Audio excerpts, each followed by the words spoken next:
travel to a faraway jungle to find the source, each having their own reasons. Welcome to the Tomb of Annihilation.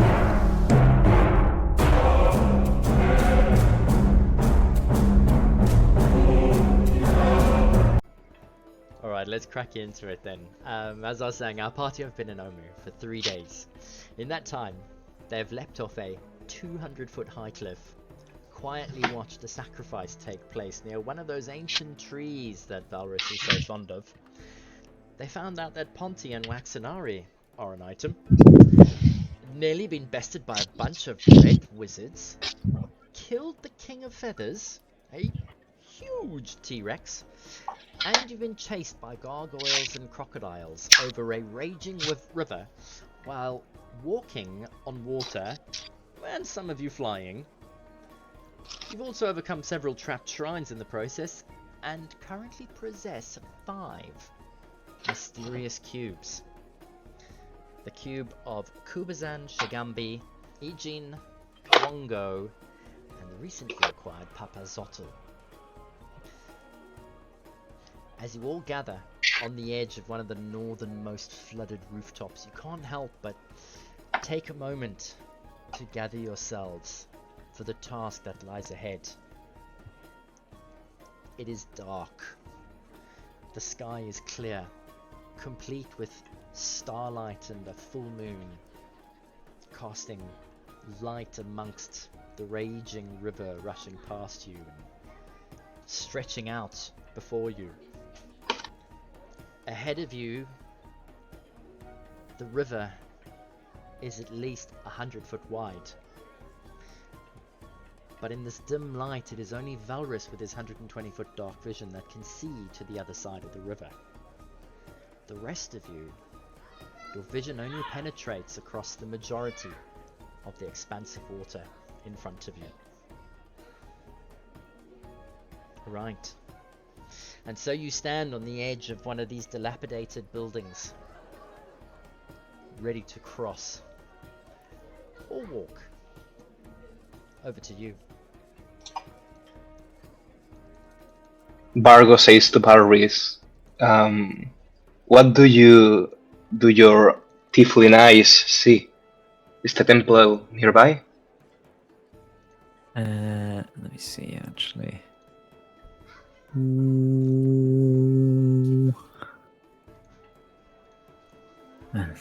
I think I can see the back of it, yes. I believe we can still walk on water, right? Yep. Alright. Then let's do it. Valrus, roll a perception check for me, please. About the crockies. You'll get disadvantage in this. That is true. Okay.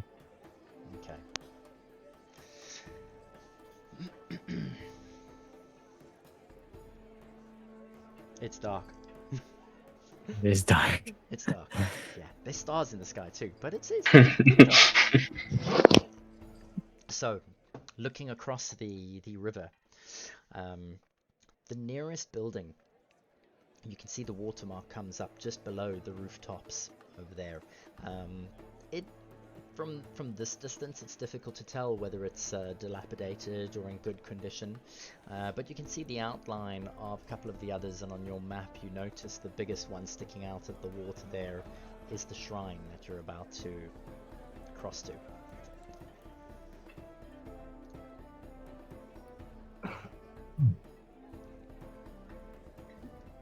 How high up are we? 20 feet, was it? Or was it 15? You're 15 feet above the water on the edge of that building. I can always feather fall us. No problem. No big deal. Right, to climb down like the same way we got up. That's also true.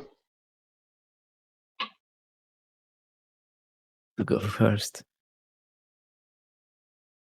I look at Dustin. I was going to say, why not Varus? Fine. I will. Oh Try and yeah, climb that down. way, if he falls, we can all watch. Exactly. And laugh. So Dustin is just keeping quiet, just enjoying that, and then he's not the one who gets sent out into the.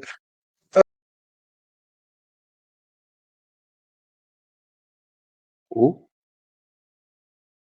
Going to try and climb down. Alright,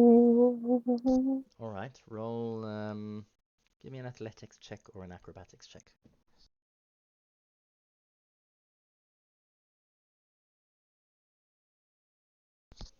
Well, Yeah, I mean the climb down is not difficult, you know. As you slowly lower yourself over the edge of the building, it's not as slippery as you would have anticipated. And you manage to dangle 6 feet off the edge and drop down onto the surface of the water without taking any damage.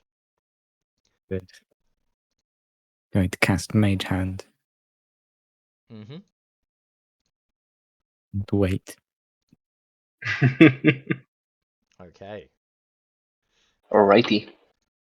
Bargo goes next. Then. Going Ah, to attempt to slap Vargo's hands or pry him off the wall as he's trying to climb down.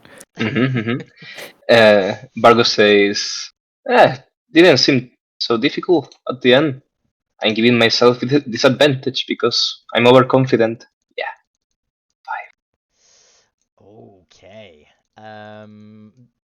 Tell me, Valrus, what are your intentions with your mage hand? I would like to try and slip him up as he goes down. Yep. Maybe, Yep. pull on his fingers a little bit. Okay. His finger. What are you hoping is going to happen? But he falls. Which with a 5, indeed he does. As he drops, almost plummets down to the surface of the water, Vargo. Your fingers seem to slip and lose their grip. Roll a d6 for me, please. How many? 1d6. Alright. 6 points. Oh my god. Oh, as you Bargo land, deserves it. crack on your backside, you hear a oh, my spleen. Ugh. You take 6 points What? of damage. What the? Didn't even have time to cast a spell. Oh my god. It feels kind of bad because the fall was so bad, and reaches into his backpack and sort of.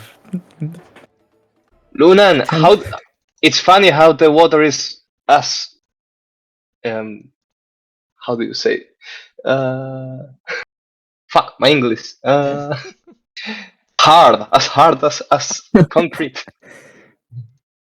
What's concrete? Good question. As It's a mortar. it's a mage thing. It's a wizard thing. The Yeah. wizards use it for their castles.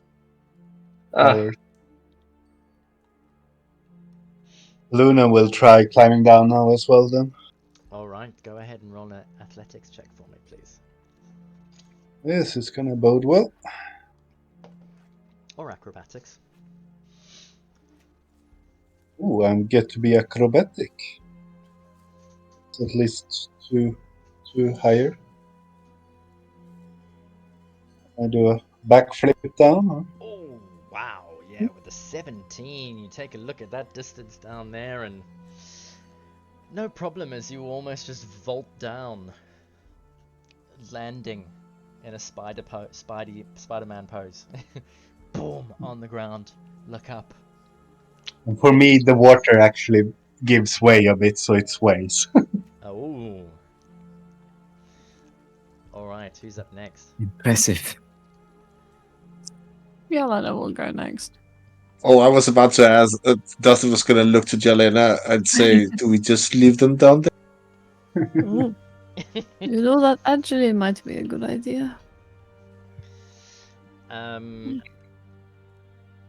Remind...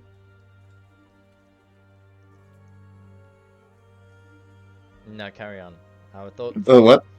I thought for 1 second that Vargo flew and didn't have walk on water when you started vaulting across the ceilings, the rooftops. In our last session, I might be mistaken. No, everyone has had water, walk on water. We Yeah. cast it around the last temple. Yep. How much it lasts? 24 hours or an hour? 1 hour. 1 hour. 1 hour. But we renewed it after we were done at the last temple. Alrighty. Yeah, your last chase, you've only just sort of come out, and we've come off the back of that, so we haven't quite. You've probably still got 40 minutes left, if it's an hour. Enough to cast it again. Easy. Yeah. Yelena, go ahead and roll, please. Yes. I thought that was a 1, but it was a 7. It's close to 1. Right. Well, with an 11 as well, you managed to clamber your way ever gently and slowly down the face of the building, and just releasing one finger at a time on the rooftop, you let go and you land safely on the ground without taking any damage. Who's next? Satisfied that Dustin hadn't gone first and actually gets to go last, he joins the others. Alright, Dustin, go ahead and roll for me, would you? A 28. Oh, Just to wow, outdo brilliant. Luna. Just to outdo Luna with a natural 20. Don't do it, everyone. Dustin, was the backflip necessary? It wasn't. What about the 360 spin? And then dive into the water despite having water walking. I mean, I was so glad that it took so long, because after Vago fell, that everyone was sort of taking their turn, because I was ready to say that Dustin would charge to the edge and try to jump in after him. And then I remembered, I have water walking. Oh yeah. So happy.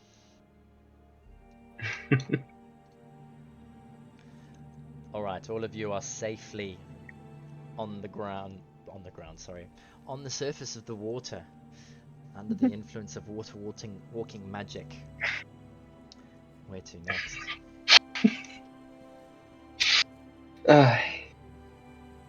We're safely on the surface of water under the influence. Yep. So the idea was to walk along So the idea was to walk on the inner wall, right? Along that, so we didn't get out in open water? Sure. I'm cautious about getting near that thing. But... So did you mean the wall or the cliff? The cliff. Because if to go to the wall, we had to cross open water. And I was not keen on that. Absolutely. Let's go. Who's leading? Is Yelena still in the front? Yeah, I mean, in the line she is at the moment. Yeah. There's a nice line. Jelena, Lunin, Valris, Marco. Alright, in which That's case true. then, Yelena, where are you off to? She is gonna go as they originally planned, and she'll stick near the building, and then she'll have them hug the cliff, Okay. cliffside. And how are you travelling? What pace are you using? Normal, because they did. I think she saw one of the crocodiles last time. It is night time, so are you going to try and be stealthy? Yeah, she's gonna try and be quiet. What about the She'll rest do of her you? best. As Yelena slowly sets off and crouches to move towards the edge of the building, the rest of you notice. Are you all going to join and do the same? Yes. It's like a plan. I'm gonna try to be stealthy. Alright, then let's get a group stealth check, please. I will give you advantage, seeing as it's late at night as well. Alright, then Bardo rolls with Normal. a flat. Yep. Oh wow, look at these rolls. Mhm. 19, 26, 20, Vargo an 11. Okay. And Lunan an 18. Okay. So I mean, to be fair, he fell on his tailbone, so it's kind of okay to not to be a little ouchy after that. all right, with Vargo hobbling along with some assistance from Valrus in the middle there, you all make your way towards the cliff face stealthily. As you are moving, why don't I get a group perception check, please?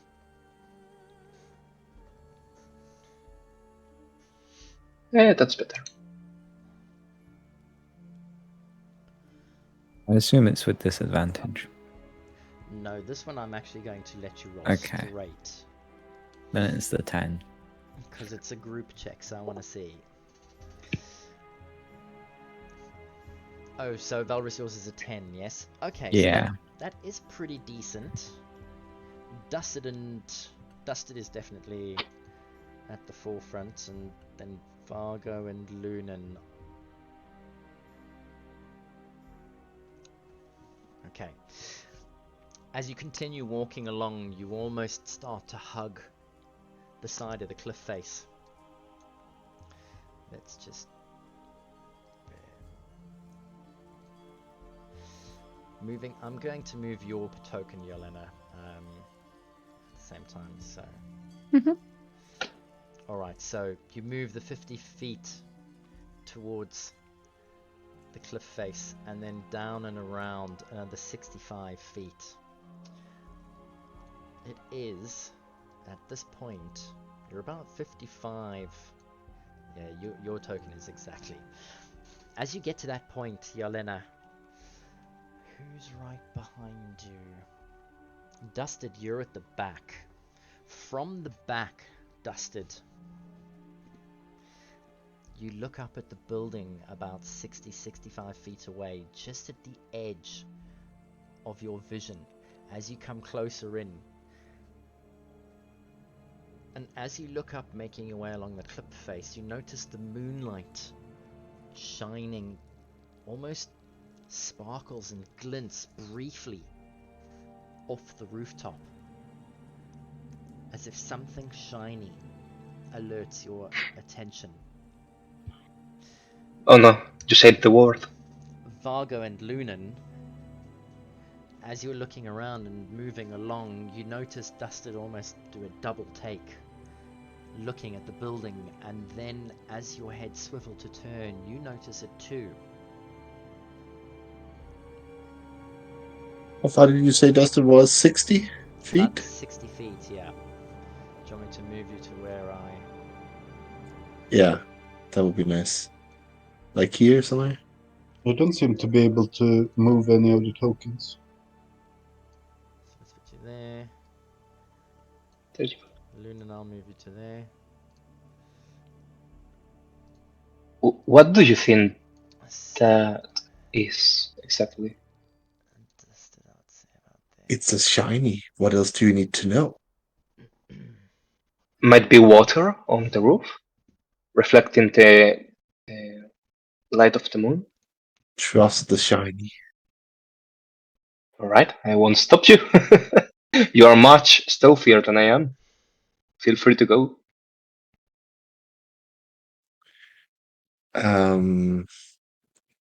I'm sorry for everything I'm gonna do now. Hmm.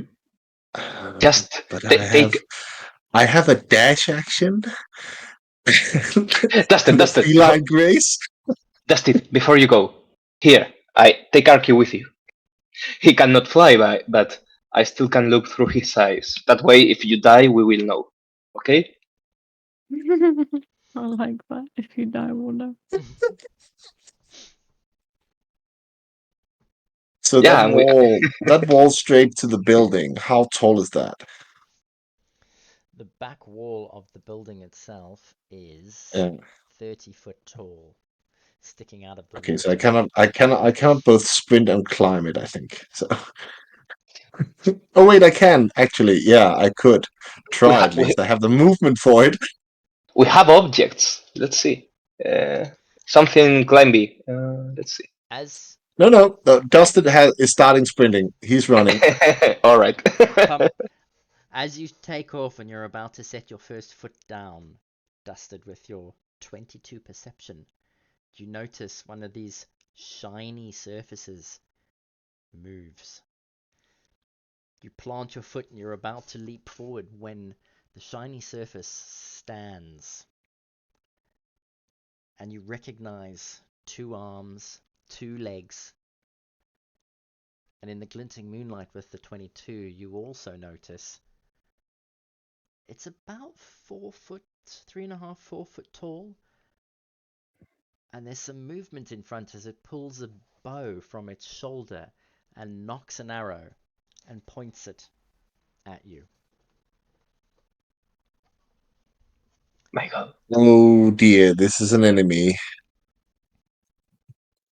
And Dusted thinks for a moment, just for a split second. But even if it is an enemy, the only thing he can think of is to get across as quickly as possible and draw the fire away from everybody else. Okay.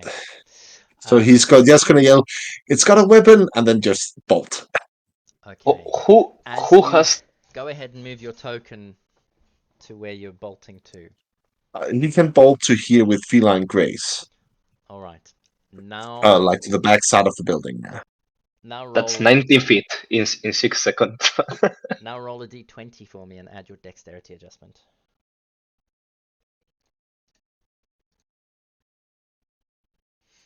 And 18.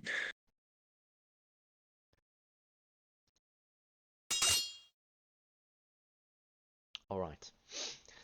You go sprinting across, and as you do, you manage to make it to the other side, but you also notice from one of the other buildings as well, overlooking on the side, a group of figures. And as you get closer, the one little humanoid that you saw, all of a sudden, the entire rooftop, as you're running across, you notice begins to move and shimmer, like the ripples on an ocean following the tide. The rest of you, Lunan and Vargo, you got 19s, didn't you? I think I got 18, but yeah. From where you are, as Dusset goes running across, you watch as the entire roof on the surrounding buildings ahead of you begins to almost ripple, and then you can hear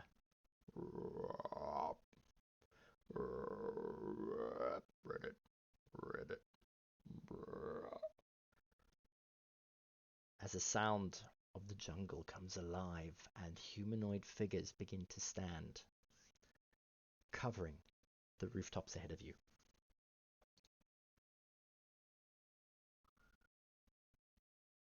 This smells like grung. Um, Did you say rum? no, grung. Oh, thank God! I was thinking on Kubathan.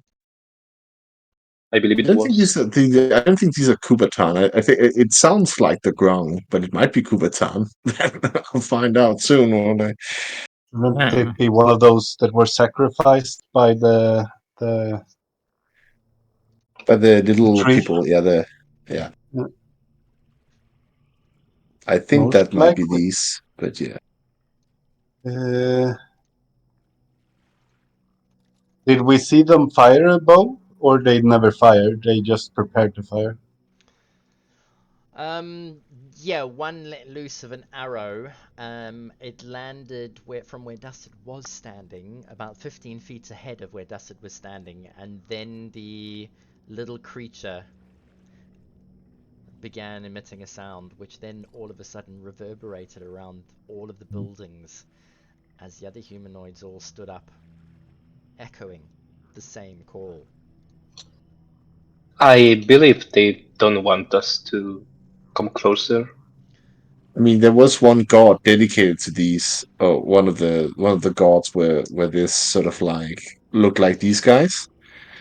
One of the trickster gods. I think we found the temple for that guy.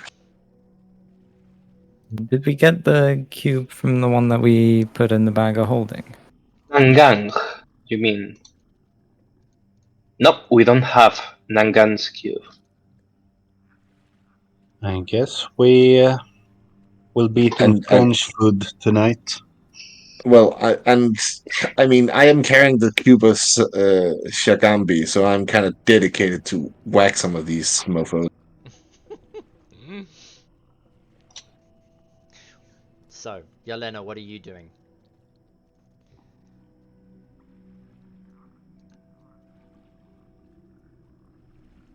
The frogs are nearby enough? Or has... Wait, Dustin's still pretty far away, isn't he?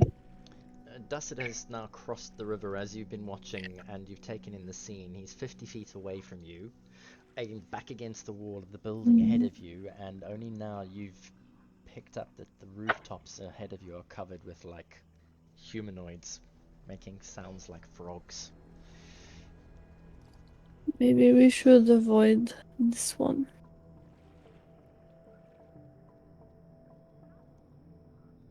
Valorous?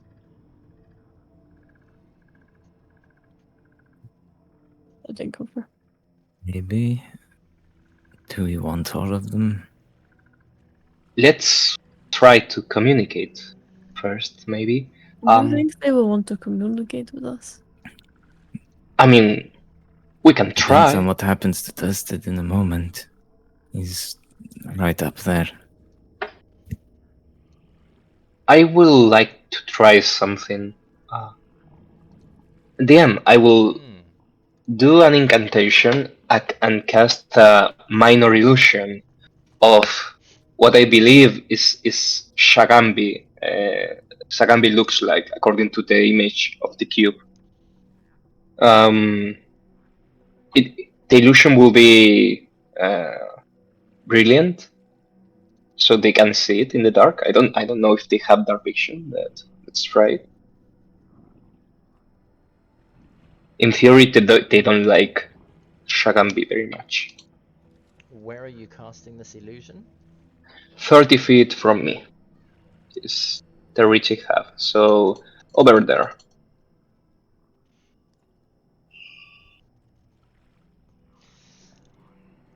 Over there, okay, cool. And Lunan, what are you doing? Now I'm just waiting to see what happens.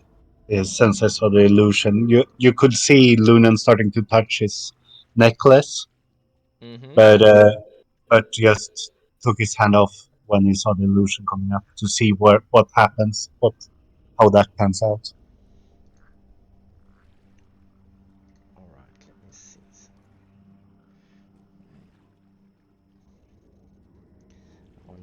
Okay, so as you all watch on and Vargo casts an illusion of Shagambi,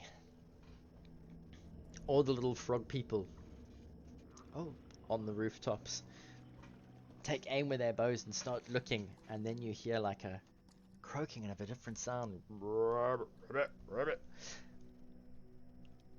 and they stop and they stare at this image in front of them, and without I think you moving, got their attention. Next to the illusion of Shagambi, I do another minor illusion. I can have 3 at a time. Of Gangang is the name. Nangang. you're going to create another illusion of Nagnang next to Shagambi. Yes. Okay. As you cast and create this illusion of Nagnang, is there anything that you're going to do in terms of like making it move or anything? I cannot make them move. It's only a cantrip. Unfortunately. The croaking becomes ever louder as they almost lower their bows and watch the illusions in front of them.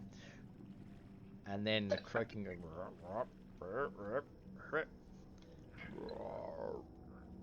Then I throw a rock or something. If there isn't one, I just throw a coin towards the Shagambi one, and as the the surface of the water splashes um, below Nagambi, I make the illusion disappear Okay. of Nagambi. Of Shagambi. Shagambi, yeah. Yeah. Alright. As the coin passes through and splashes in the water, the illusion disappears. You drop that illusion, and a small chorus of croaking approval greets the splashes. And all of the frogs, after hearing another big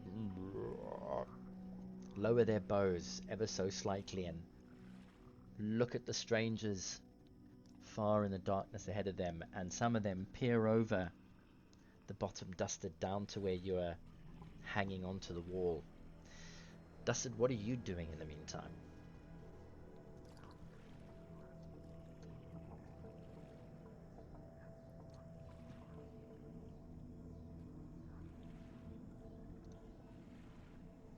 I think Dosted is still climbing because he has no idea what's going on. Okay, so you've not looked behind you. And You're with an action and feline agility, he should have 120 movement. So he should be halfway up at least, or could roll for being halfway up at this point, I think. If you are climbing the wall, then yes, please, I would like to have a roll from you. Give me an athletics check, would you? Oh dear. Okay. You've been spending this time trying to find the right grip on the wall. Actually, it's proving a little bit tricky. A little wet for climbing here, yeah. Dropping down was easy, but climbing up one of these surfaces is slightly a little bit more tricky than that.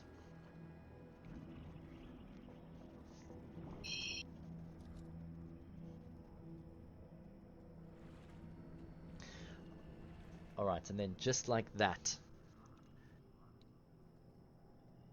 the humanoids stop making all of the noise as they almost put their bows away.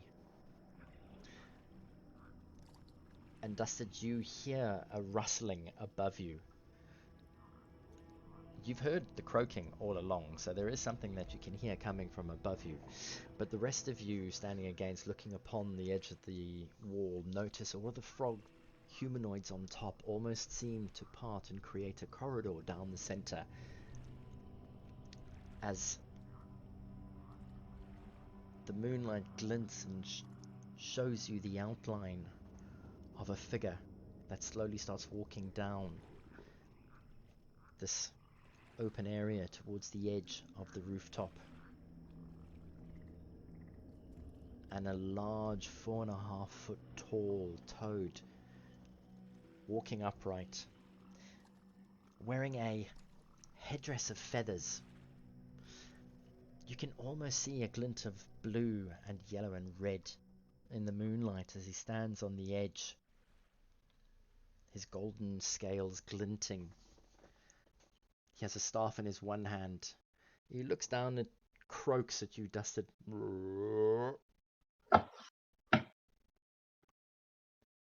And he looks across at all of you.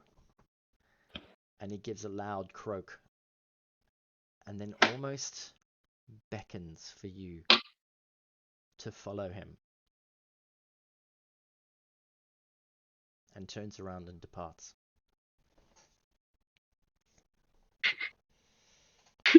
Go as well. Interesting. All right. That worked. I don't know. I feel like anything that is going to be nice to us here is probably trying to kill us. Honestly, Jorlena, if something is trying to be nice with us, I almost welcome it. But it might not be genuine. If that's the case, we kill them all, alright? Unless they poison us. They could have already done that anyways. They had their bows ready. That wouldn't have killed us. If they're poisonous, don't eat them. If they're venomous, don't get stung by them. That's the Thank you, shouts Lunan. from across.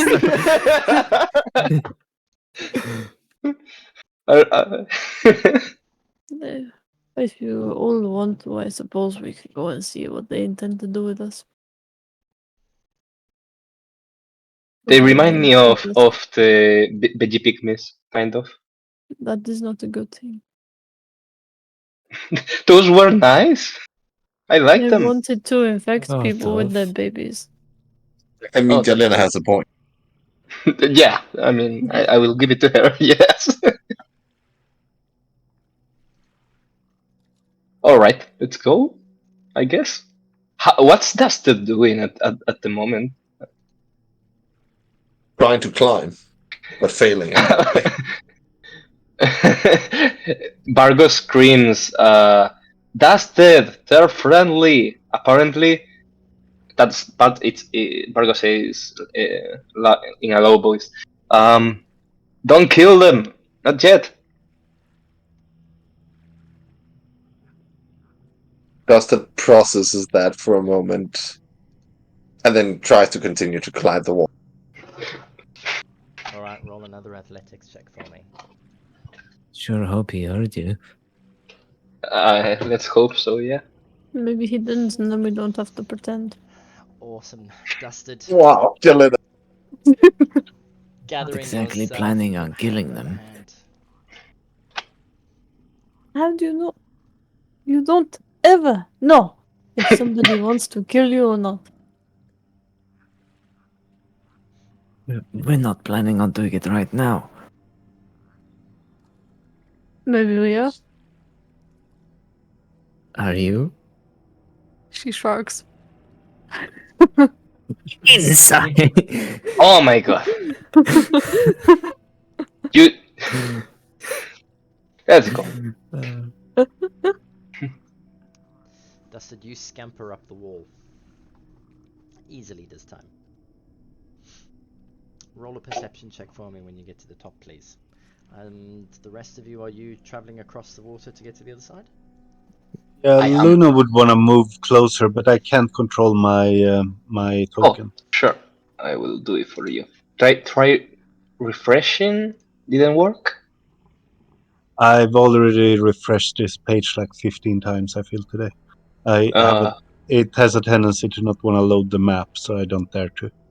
But you can see your token move when I do Yeah. it. Yeah. All right, then no problem. Just to be sure, you're not on the wrong tool. Yeah, I'm on select. Okay. I've done the ruler mistake many times. Yeah. Same.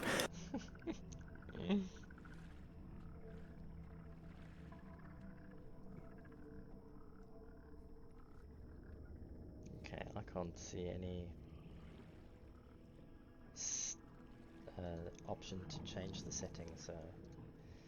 I believe Bargo will try to climb. Alright. Try not to break his neck this time. Alright, so you're gonna climb. Yelena and Lunan, where are you headed? Yelena will start climbing as well, reluctantly. Valrus? Yeah. Are you a climber? Gonna follow. I'm a climber. And Lunan? He really don't feel like climbing up there, but if all the others climb up, I think he will, the- but a bit more towards the corner. Okay, let's get a group athletics check then, please. Dusted, maybe throw a rope on us. On you. You just get the whole pile of rope. Dustin needs precise instructions. You've been with him how long? How are you still getting this wrong? Bargo said what he said. Then you interpreted that as you may. Dustin will throw a rope down, but stand with it in his hand as he looks around for something to tie it to, and then he sort of belts down and tries to use himself as weight. Because that's the only thing he has. It doesn't look like there's anything he can tie to, so And you were the smaller one, right? Nice. I am the smallest character in this group, yeah, but I'm still carrying more stuff than most people, I think. That's true. That will That will help hold us down. compensate. Yeah. I know. Just the lightest one I'm of the us pack mule. goes first. Then two people can pull on the rope. Who's Who's the lightest? the one who's most thin? Immediately looks at Varys. Fine. He's gonna Of- try and climb With the rope the this time. rope. With the rope. Alright, you can get advantage with the rope, so.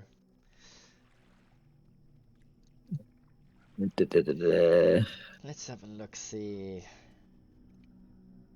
Lunan, are you going to use the rope? Oh god, Valorous, no. That's awful. 12's like above average. I mean, 11. With a Not -1. bad.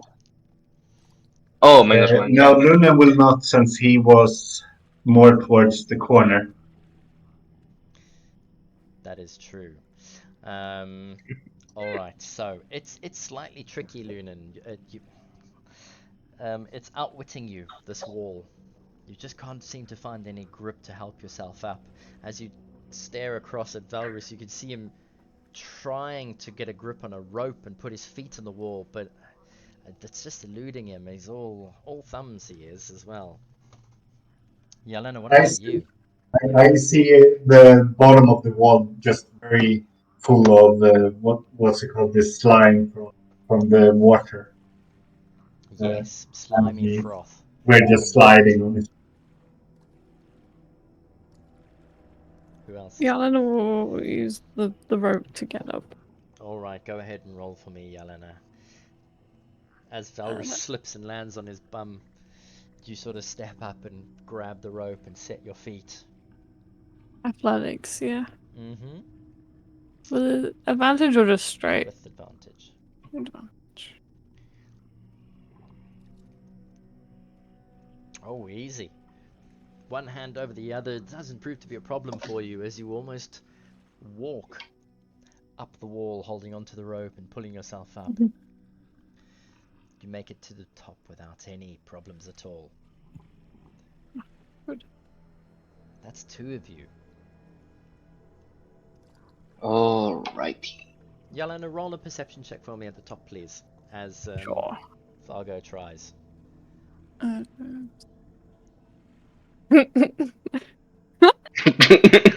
He's also looking for shinies. There's a she's lot of too shinies on busy.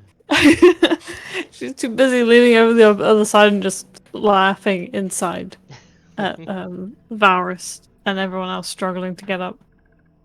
Okay.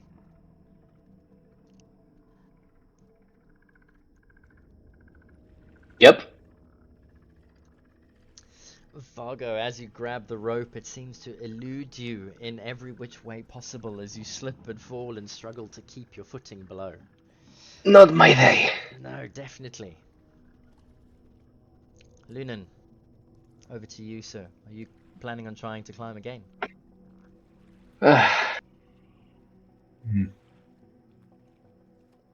Lunan, Mm, buddy, yes.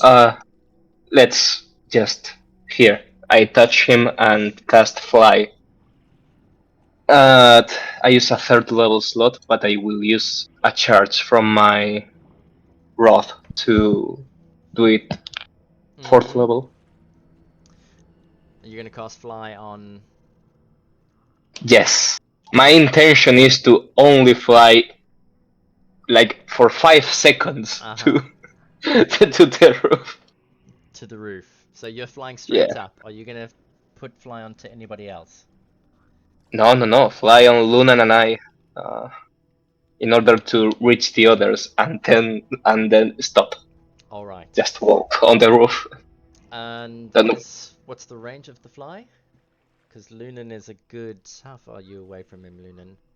10? Is He said he was up to me, but it's range of touch. Okay, But so you've walked over to him and touched him. yes. And as he does, Lunan, he takes off straight up the face of the building to the top and disappears. What are you gonna do? I will follow. Okay, Thalris, what are you gonna do? Die and stare up at the sky. And that's it. Oh my god, Luna, buddy, no! No, I thought you made it! Are you still on the ground? Yeah. Yeah. I didn't hear about that. The end. No. At this point, Dustin has given the rope to Jalena and is sliding down to carry Valorous up. Sorry, sorry. You asshole! You can just. Oh, Dusted, you're standing staring. You just watch Vargo fall on his bum, stand up, and shakes his head, and then walks away from Valorous and touches Lunan lightly on the shoulder as the two of them fly up to the top of the roof. And as they get up there, Vargo's looking around, kind of smug and pleased with himself. Dude, I solved the problem. And he looks over to you, and you look at him. You look down at Valorous, and you look up at him and shake your head, and you're just like, Sorry, it's night and I don't have dark vision. he says with his sunglasses. You have I glasses. probably deserve it after earlier. Well, Dustin is going to try to slide down to Valorous and climb up the rope again. Alright, roll athletics. You don't get advantage this time. Yeah, this is not going good for us, Valorous. Oh my god. I throw a rope. As you slide down the rope, you almost let go too quickly.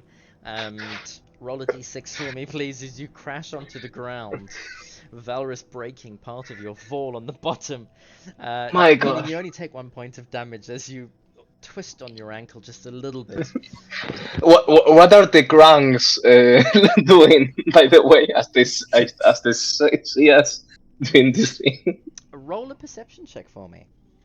My god.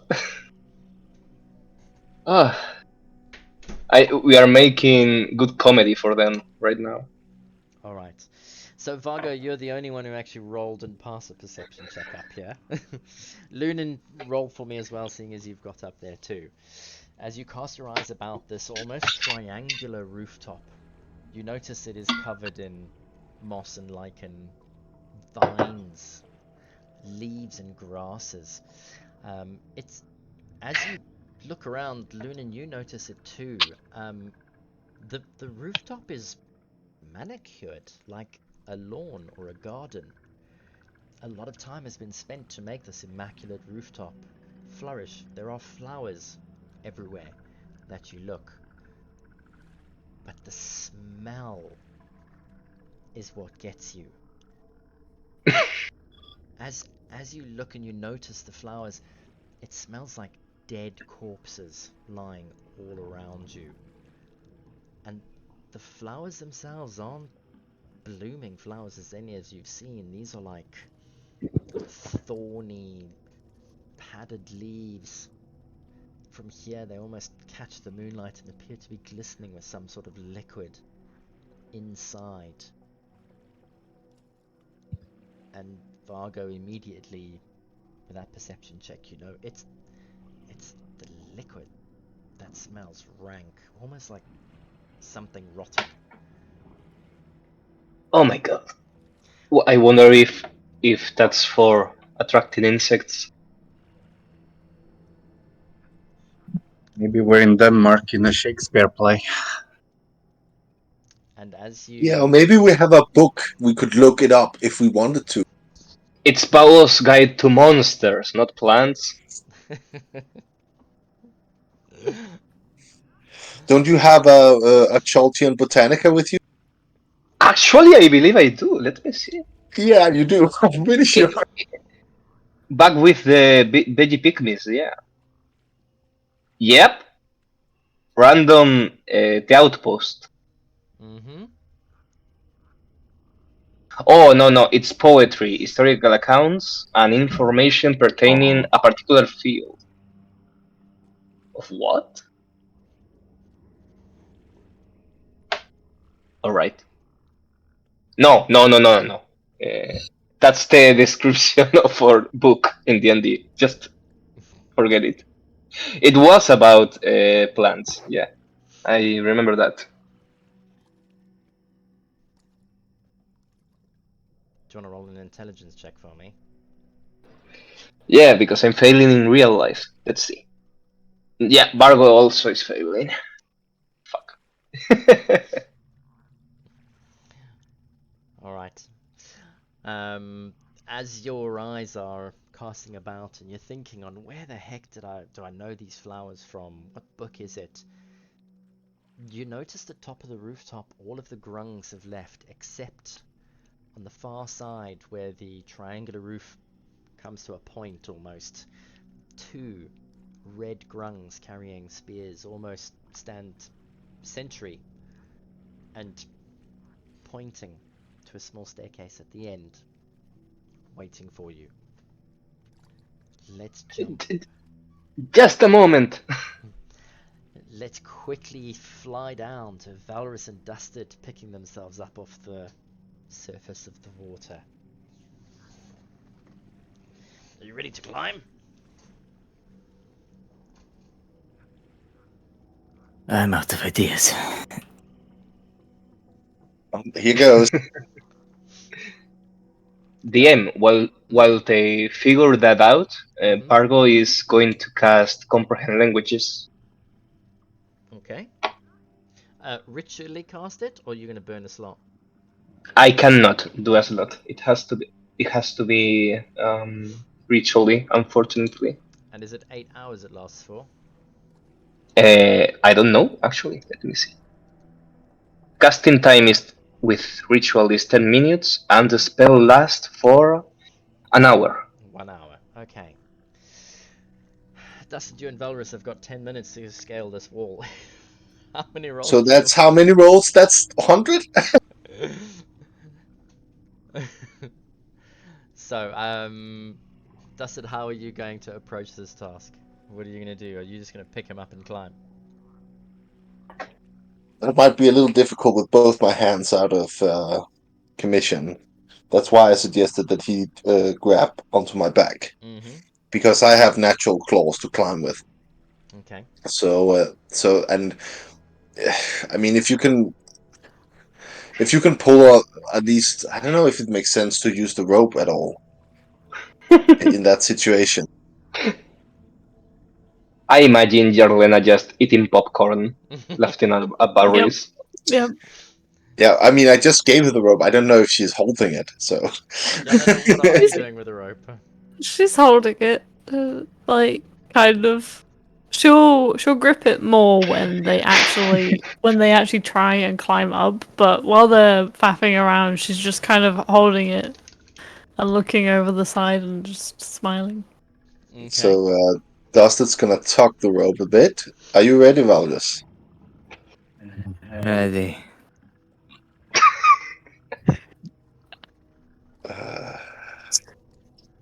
So okay. This is gonna hurt. Alright, I need Valorous, are you gonna hold on to his back? You climbing I up? was going to, yeah, but it's clearly not working out. Barris is trusting Dusted with his life. Roll a strength check for me, please, Valorous.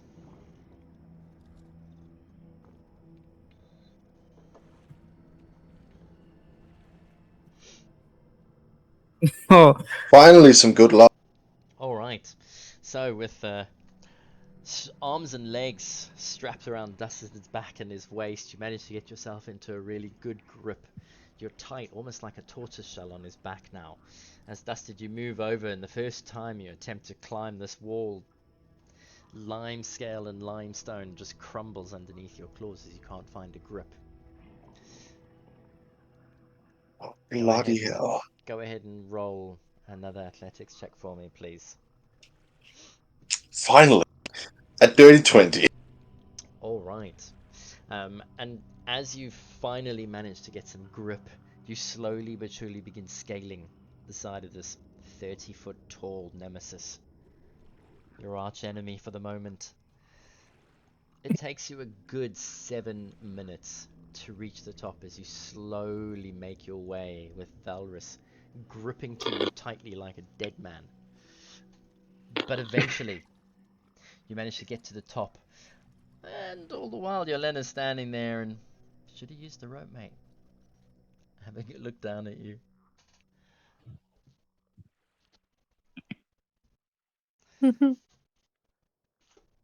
No, he should have flown up here with the other scholar. Is there, Lunan, what are you doing in these 10 minutes? I think mainly observing the surroundings, Okay, because there are no more of those frogmen around now, apart from the 2 guards. just from the 2 Or- guards, yeah. And where are they standing in relation to us? They... Can I move this over here? Over there, I believe. Was it? Yeah, there's 2 of them over there. They're basically over there with by the stairs going down. Yeah, I would say Lunan is just keeping an eye on not being ambushed, type of thing. Alright. Roll a perception check for me then.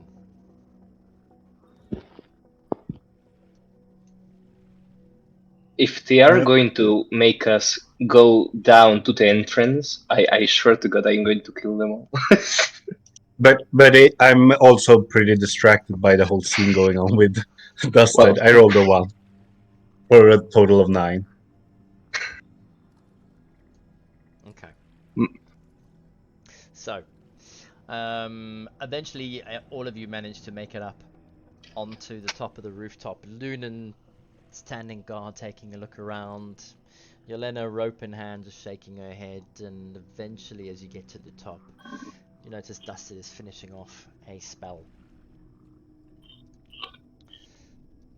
Within minutes, Vargo's spell is completed.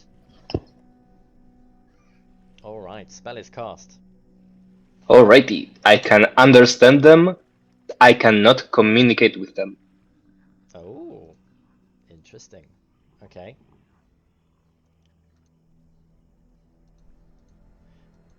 Where do you guys head to?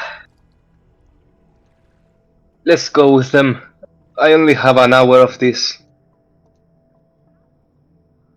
Lunan follows suit, but I can't move my token. Okay. Hey, Well, at least they Valrus, before you go. finally made it. Don't listen to her, buddy. I say to Barris. You did good. That was some fine grip you had on Dusted. If you want, I can help you train, do some push-ups to build some strength in your arms. You hear that, Barris? Jelena wants to do some push-ups with you. Maybe the rest of you need it too, seeing as you had to fly up. Work Asha. smart. Work smart, not hard. Varus is gonna It's keep not walking that towards the frog people.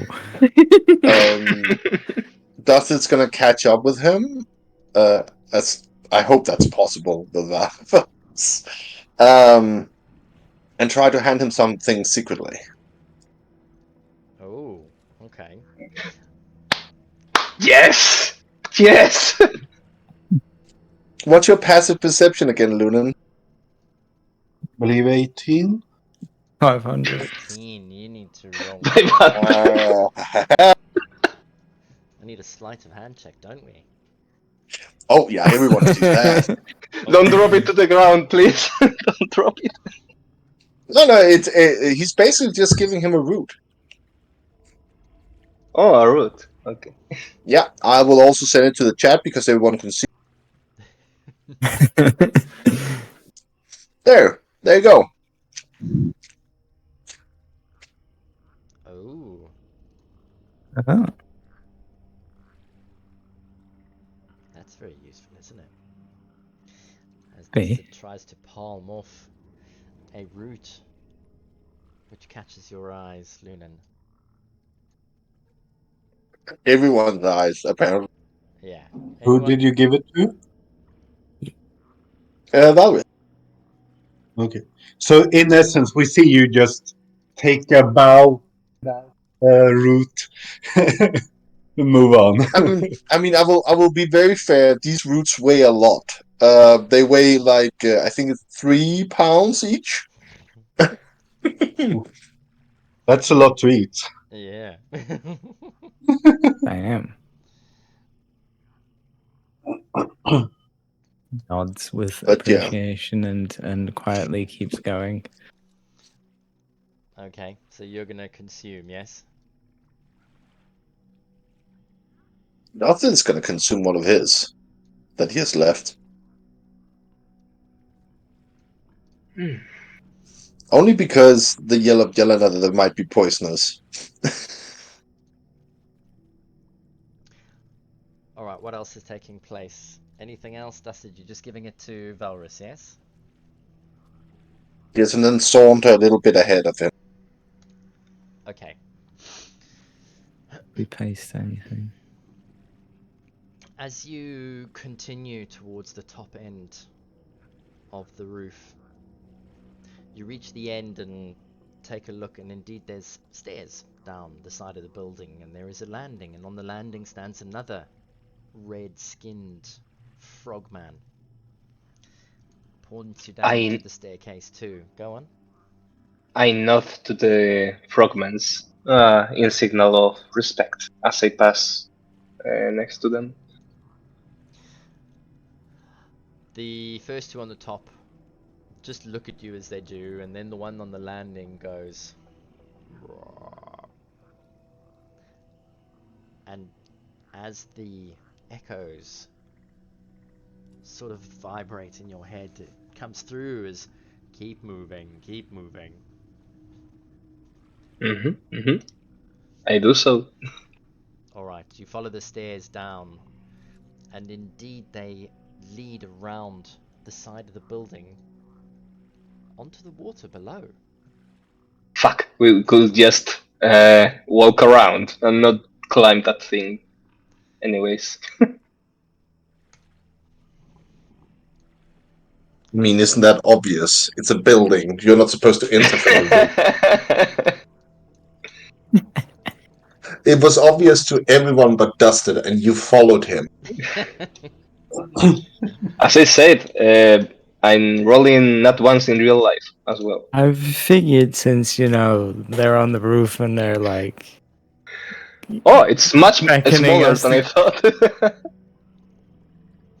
As you reach the surface of the water again and you cast your eyes about, you notice right in front of you as you get off the stairwell there is a large hadrosaurus, a dinosaur, floating in the water with a red-skinned frog on top of him, riding him.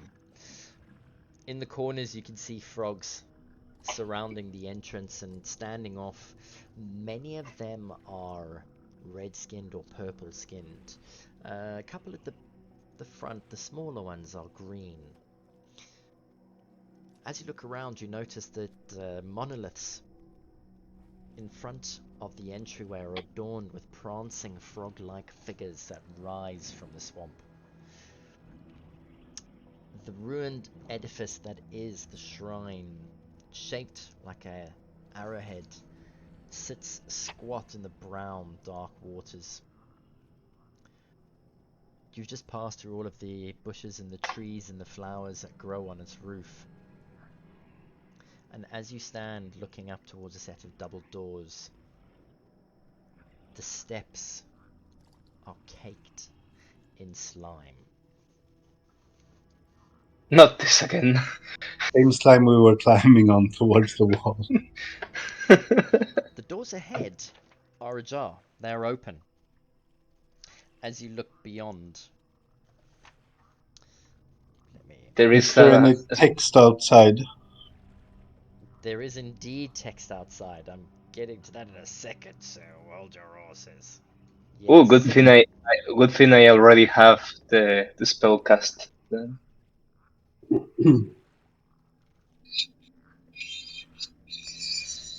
My God, Yes, the it's a small army they have there. Vago, the inscription on the text says, Nagnang teaches us to serve only ourselves. Oh, that's a great place to go. As you look beyond the double doors, looking inside, you can see a red-skinned frogman standing there, and he wears, adorned on his head, small beads that form a little headband. He's also got a small, what looks like a cape made out of seaweed, hanging off his shoulders. Behind him, on a throne-like structure, sits the gold-skinned frogman. Headdress adorned on his head. I want to send a quick picture to the chat of him. Let's go, Richard. Oh my. The phrase was Nyanyan teaches us to serve only ourselves, right? Mm-hmm. Yeah. Alright. Yes. Do you ascend the stairs? Yelena, do you go first this time as well? No. She looks at the frogs pointedly, and then she looks at you guys. No. You can go first if you want to get killed by a load of frogs. Oddly enough, I trust them. I walk the stairs at the end. Okay. Can you roll a dex check for me as you climb the slippery steps, please? Yes, I will try to look as confident as I can while I climb the stairs. Do you stop when you get to where you're standing now? No, I continue if I don't. As long as I don't trip, I Mm-hmm. continue. Where do you intend to stop? Uh, I suppose there or there. Mm.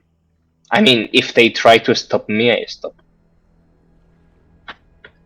Okay. I'll So do that it will then. be there, I guess. Alright, yes, indeed, as you climb and you get to that point, or in fact just before, the other frogman almost holds out a hand to stop you and points his staff forward. What are the rest of you doing? Dustin is following Vargo in, not feeling like. I mean, Jalena can babysit the two others out here, so I can go in and babysit Vargo. Okay. Thank you. Lunan, are you going in? Yeah, I'm joining. Yarlena, are you going in? No. She's gonna wait outside. Valrus, are you going in? Doesn't seem to be much room inside, so he'll wait as well. Alright, so then Dustin and Lunan roll dex checks for me, please. Then gives himself a small prayer as he Thank walks you, up. Gabe. Natural 20 again, Dustin. A small prayer as I walk up to. Mm-hmm. Was the front flip really necessary, Dusty? We're trying to impress this man, right? Oh my god. It's the reverse from the battle with the red wizards. Yeah. I don't know if I've clicked more than once or what's going on now. I'm getting dex check. What did you roll? I haven't rolled. It is bugging. Give me a second. You can I'm roll trying. in person. Alright, well let's put you up there anyway. There. Here it comes. Now it's rolling. Now it's rolling. And It stopped at 8 plus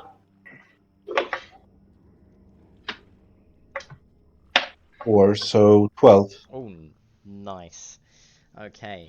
As you almost take a step forward, you notice that the place you were going to park your foot is caked in slime. You move it at the last minute as you find some clear footing, and then almost falling, you manage to dance your way up the stairs to safety without actually tripping. Not much of flair or flamboyant as Dusted, but you know, in your own style, you manage to get to the top. When the three of you get to the top, you notice that around you torches shed light over some side rooms, either side of you, both which appear to be filled with treasure. Chests stand open, heaped with coins of gold and silver. Polished pieces of armor lie scattered about. Urns inlaid with gold. You notice strings of pearls lying on the floor. Set into the floor in front of another double door is a mosaic depicting a frog-like humanoid beating a leopard that has snakes emerging from its shoulders. The same inscriptions outside are woven above and below the combatants. Bargo looks at all the treasure piled up in that room and says, wow, smelly grung money gang we have here. Vargo, I need you to roll an Arcana check for me, please.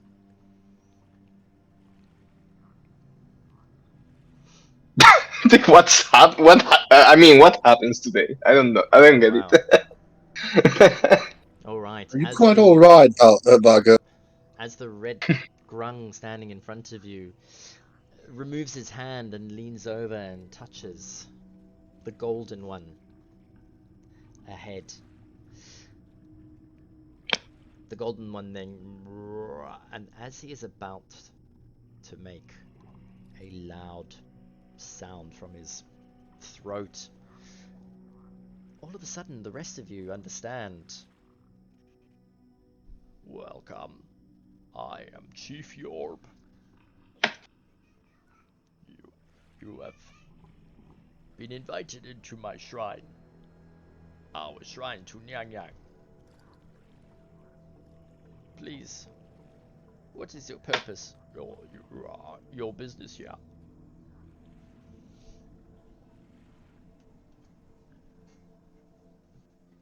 Normally, I will recognize a tongue spells when I see it, but today is not that day. Today is not that day, exactly. Yep. You're here for the favor of the night.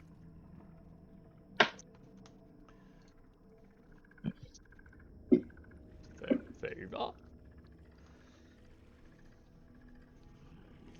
Please don't make Duster take out his cube to explain it, because Are you talking I'd to have to yourself check out. in the third person? No, I'm not. I just sort of like, fuck's sake. Okay, because if Dustin is gonna pull this out, they are all gonna attack us on sight. But he has to because he's dumb. Yeah, go ahead. The favors, the cubes, and Duster tries to sort of mimic a cube, and if that doesn't work, he has to pull out his own cube. We want. Roll a persuasion check for me. As you try and As or performance. Mhm. It would have made absolutely no difference. Bargo does not look dusted doing this and says, "We just want to prove ourselves worthy of the nine gods and worthy of Chol."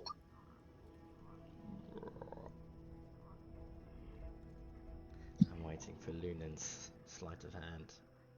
Okay. My Well, God, it's we are nice rolling to know that tonight. we're in the same group. Today we are rolling, guys. Even Dusted saw.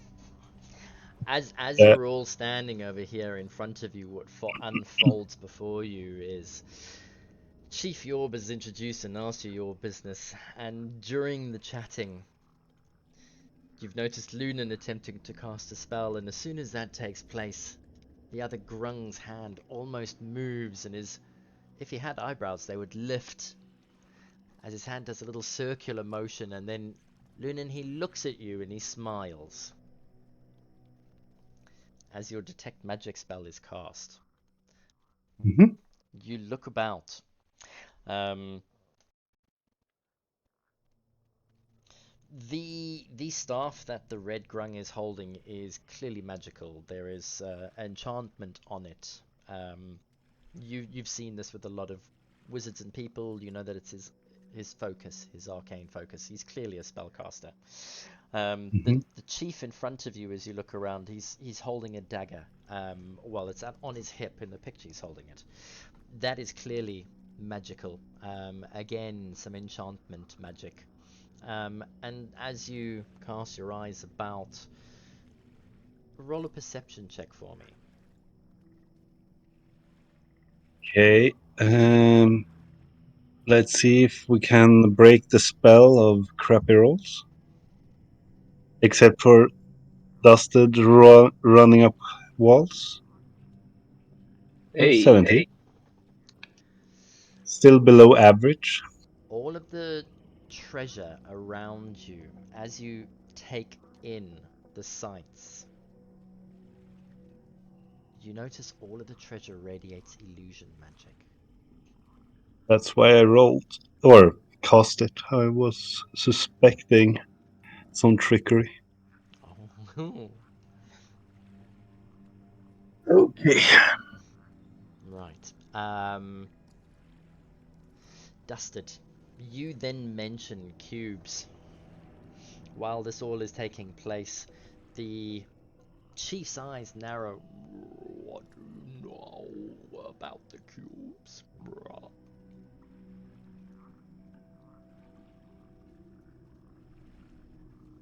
They are the favors of the nine, and we seek the favor of Nagnang. Favors. These are the tricks. But what do you intend with the cubes? To stop the death course.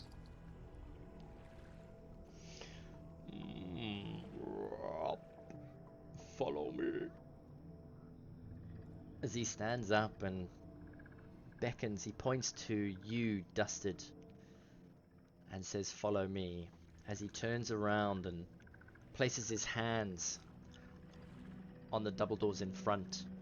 And Lunan, you notice with your detect magic, his hands all of a sudden begin to glow a little bit. They give off some enchantment magic, as then you hear a click, and the doors in front of him swing effortlessly open.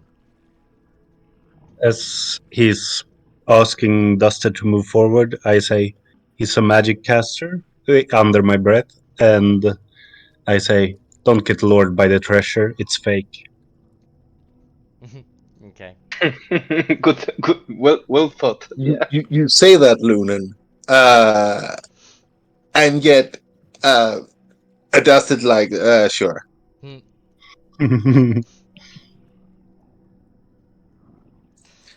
And he follows Chief Yorb into this other room. As the doors swing open, in the middle of this dusty room, a pedestal sits in the middle. It is bare and empty. The chieftain turns around to, "You are too late. We have been robbed already." Who took it? You anti-party raiders. They raid every new moon to thin out our numbers.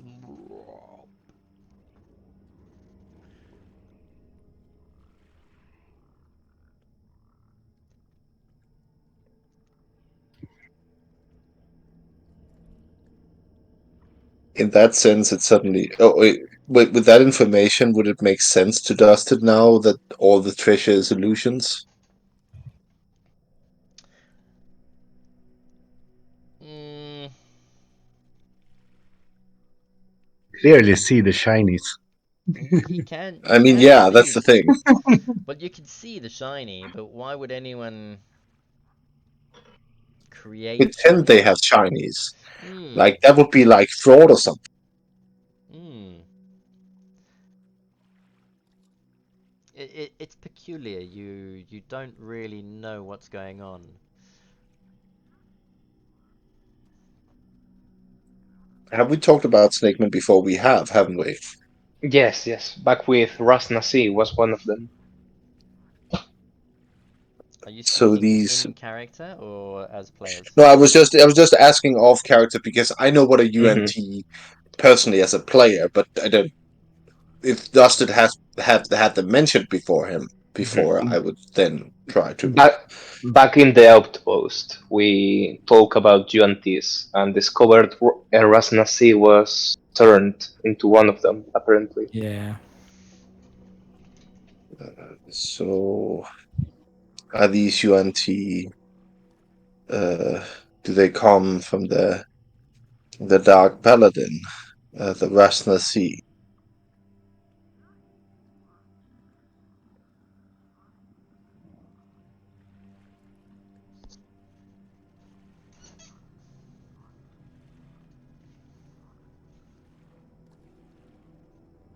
Oh, Vargo has questions for later. Oh, I asked Chief Job something. I don't know if he Oh, answered or if you could hear me. no, sorry. I thought you were talking amongst yourself. What did you ask, Chief Yorb? Oh no, he was basically asking if the UNT was sent by the Dark One, Rasna Sea. Ah, yeah. Okay. So, Chief Yorb then looks at you and he nods. Um, we shall give you all of our treasure in here if you retrieve our cube and return it. Ribbit.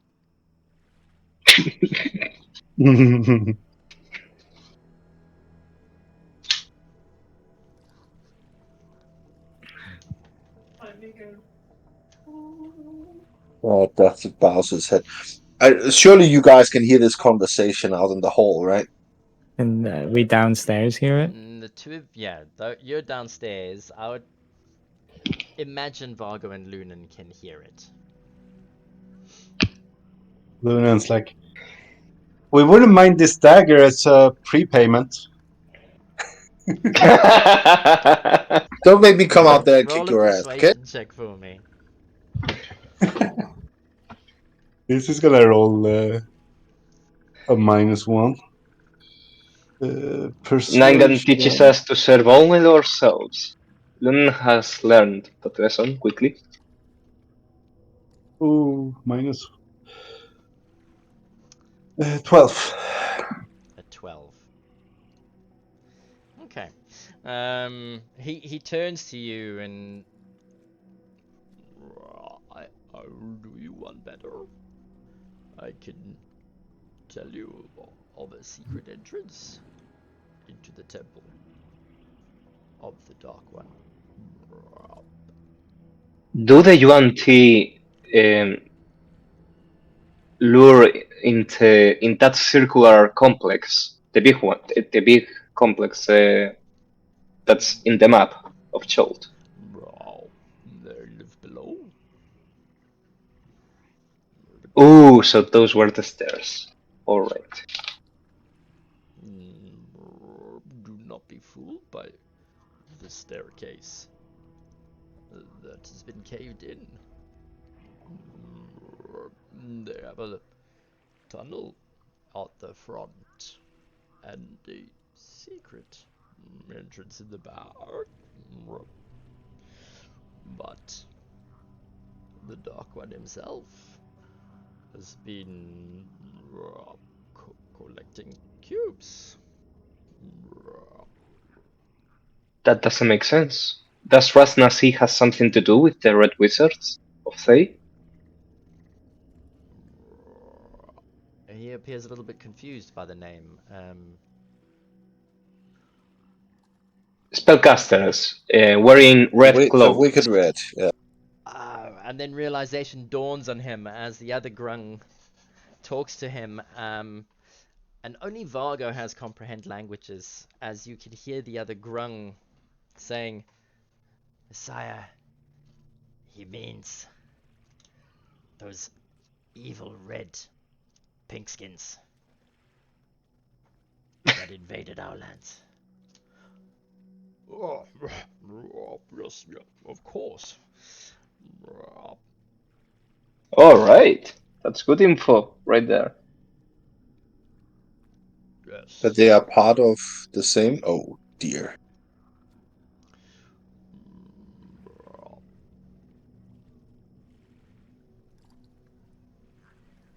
What happens when we collect all the 9 cubes? Do you know that? Chief Yorb does not know this.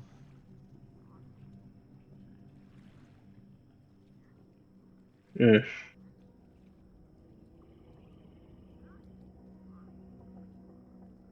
Why did you throw that little grung to the lava? They didn't. Oh, The pygmies did. the veggie They picnic. sacrificed. All right, yeah. Yeah. What's the deal between you guys and the veggie picnics? And he turns to the red skinned grung and he looks at him and he says, do you know if we are missing one of ours? What? And then Chief Yorb looks at you and he says, what color was he? If you allow me, I will cast an illusion of him just so you can see it yourself. Is that alright? Yes. I cast a minor illusion of the ground that was thrown in the lava. To the best of my, if my memory serves me right, it was a couple of days ago. It was 2.5 days ago. So roll an intelligence check for me. Alrighty. I will say you need a 12 to get a good Sure. liveliness. The most important thing is the color, which is what he's mentioned. Mm-hmm. If that fails, since I'm casting a spell anyways, I will guide myself. Not necessary for the first time.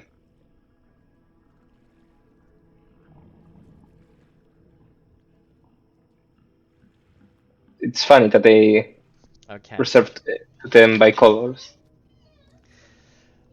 And with that result, we're going to take our break.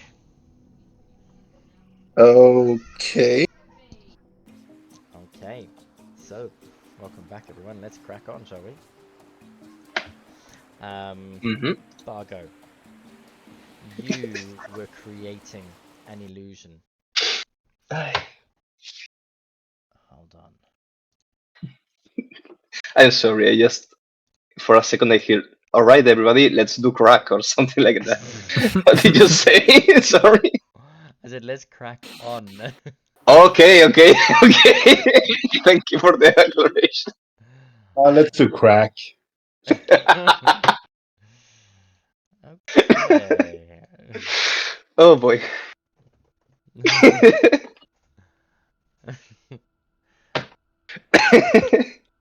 Right.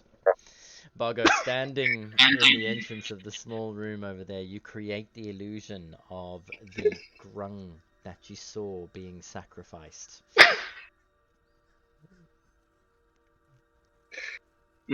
Which color was he? He too was gold. Oh my god! His family. It's his family.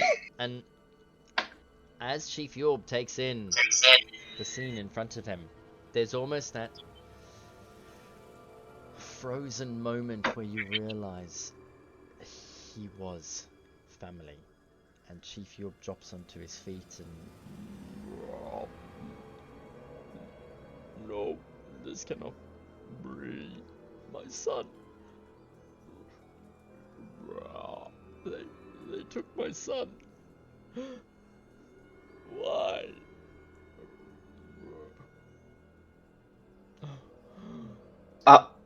Oh my god. So sorry. They seem to be performing some kind of ritual. And they ended themselves with him.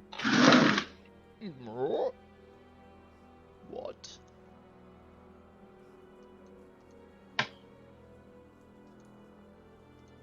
What do you mean by ended? They jumped in after him. After they threw him into the lava. No! And he screams up into the rooftop as tears seem to streak down his eyes. But isn't that a good thing? They died. And he looks at you when you say that, and you can see the anger burning in his eyes, and he says, "There is no one to take my revenge on."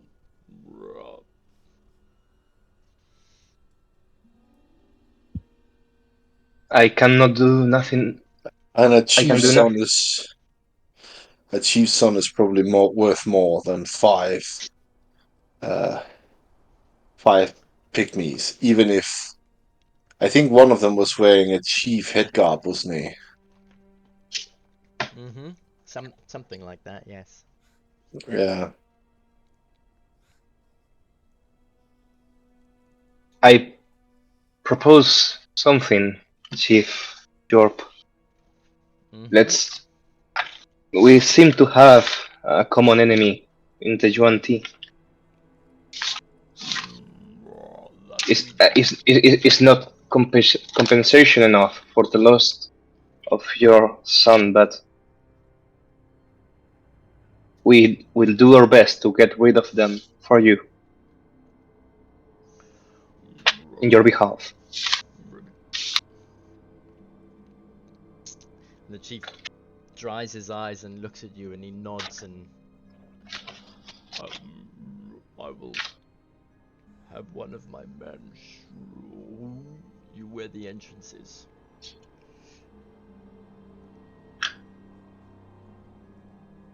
And then he pulls a dagger out from his waist and hands it forward as he looks at Lunan, and he says, "You wanted this?" The knife, Yeah. was it shiny? It was the magical one on his hip, yes. Lunan takes it and say, "I will make sure to make good use of it."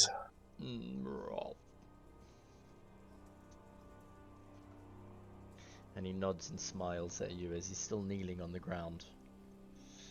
I'm sure whoever caused them to do this to your son are the same people down in the tunnels below. I am sure too.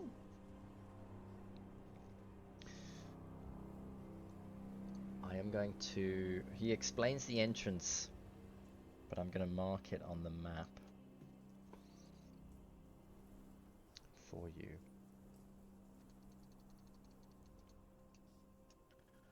Okay.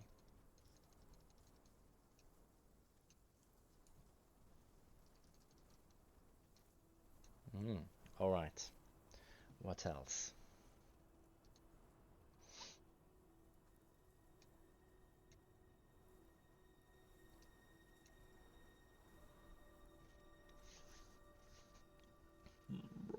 Do your people have some kind of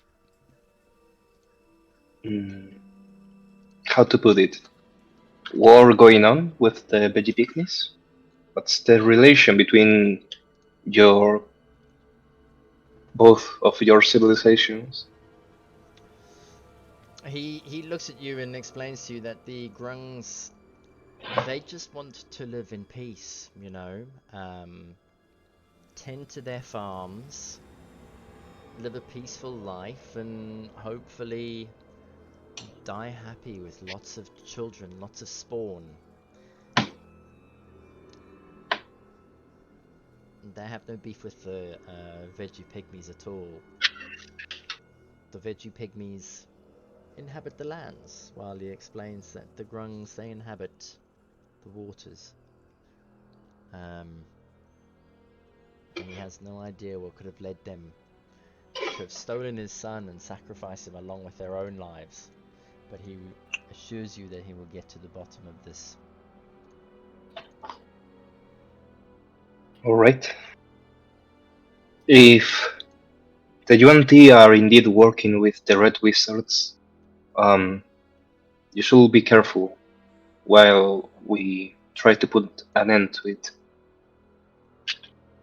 I appreciate you looking out for us. And please, when you dispose of Raznazi, let us know.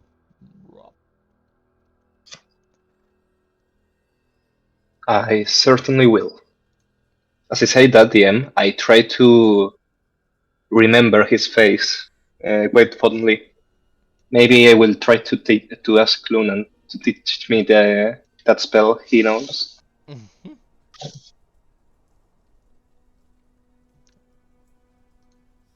Okay. Oh.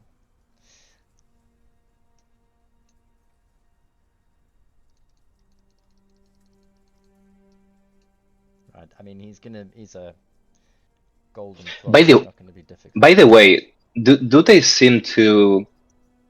Sorry, does Yorb seem to be truthful when he says that the cube is not in their possession? Oh. Did they make some kind of gesture that maybe could imply that they hide it somewhere, they hid it somewhere? Are you? I mean, normally I would say, yeah, go ahead and roll an insight check to see, but that was quite some time ago. I mean, just thinking about the whole conversation that we have, trying to make sense of the things they said and Oh, so you the need way roll. they. Okay, yeah, I got you. Hmm. I mean, as So, far do you want me to do something or? no, as far as you know, you've looked around.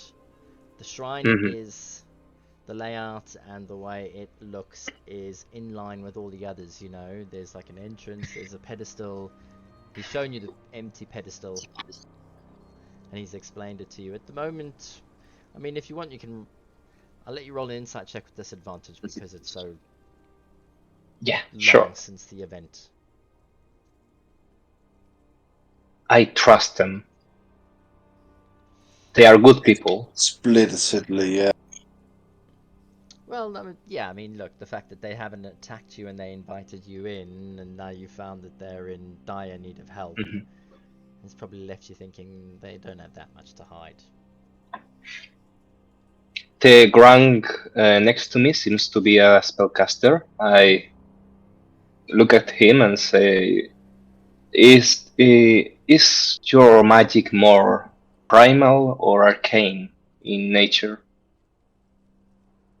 I would like to know your name." He looks at you and his eyes almost blink and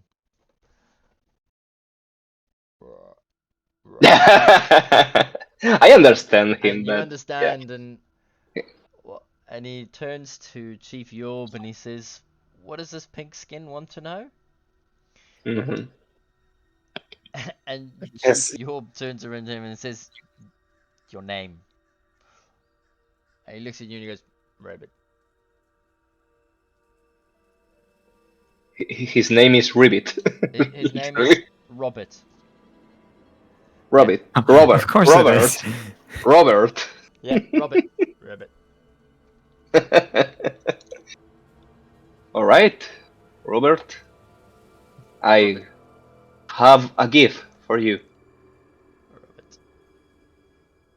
in expression of the goodwill of my tribe here, my family, if you will. Mm-hmm. And Chief Yorb, may I present an offering to your wizard, Robert? Of course. I go to my backpack and take out one of the four spell books from the Red Wizards I have with me. Oh, okay. If this serves to, I say looking at Yorb, but hoping he translates to Robert. Mm-hmm. If this serves right to protect your people, the people of Nagnang, from all the wrongdoers that seem to roam around Chult, then I cannot hold this with me. Here, take it. I hope you learn all the things inside, and may you be able to protect your family next time. All right, and as you give your speech, Chief Yorb, to his credit, translates almost word for word to young Robert in front of you. And Robert holds his hands out and takes the offering and looks at it and looks at Chief Yorb and then opens it up and almost rubs his hand on the crisp paper inside the book and feels the weight of it and looks inside and turns back to his chief, and you understand him when he says, "The pink skin knows I can't read this language, does he?" It's the intention that what counts. And the chief just looks at him and just nod and smile. Just nod and smile. And to which the red grung in front of you almost tries to bare his teeth as he gives like a little dip of his head and and looks slightly confused with what he's gonna do with this weight of paper. And smiles and nods again. I nod a smile as well. I'm not letting my party know what just happened. Okay. Don't worry, nothing could beat Valrus's attempts up the wall in embarrassment. Yep. So you want this, right? Let's go. Let's go get their asses. Their scaly asses. Okay. By this Down we go. time, your walking on water spells have run out. Oh, God. will you look at that? Just when I slide down the stairs. So Yarlena was just standing there in the water while waiting for us. Yeah. As What you a day, huh? slowly I mean, she's in a Yeah, natural very with the well. winter. Oh, you are winter aspect at the moment, right? Yes. Yeah. Should we go up on the roof and renew this? Or it's close to land here. Let's see. You are actually reasonably close to land, just ahead of you, yes. Yeah. Let's just walk up on land. Okay. And the Or secret we tunnel go. was what ring? No, not a ring. The depth of the water here is about 2.5 to 3 foot deep. You obviously saw the hadrosaur, the dinosaur standing in it, so it's not as deep, so you could quite easily wade across to the grass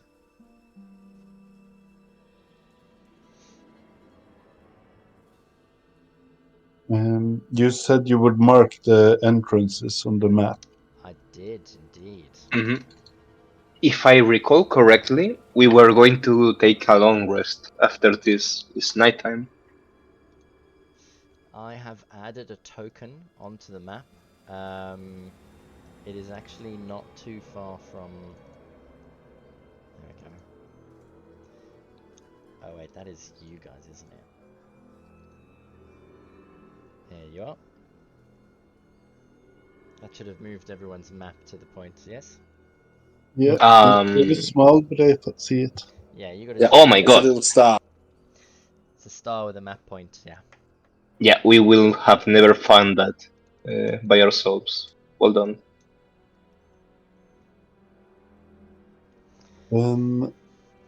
I guess we should. It might be safe close here to find camp. Safer, at least. The frogs should patrol this area. Maybe we can camp close by. That might be a good point. May we offer protection in exchange from a night of sleep? Maybe we can sleep on the roof. Amongst the Did you? toxic flowers, try not. I No, mean, they that's are true. not toxic. Just Fair enough. smell. They smell funny.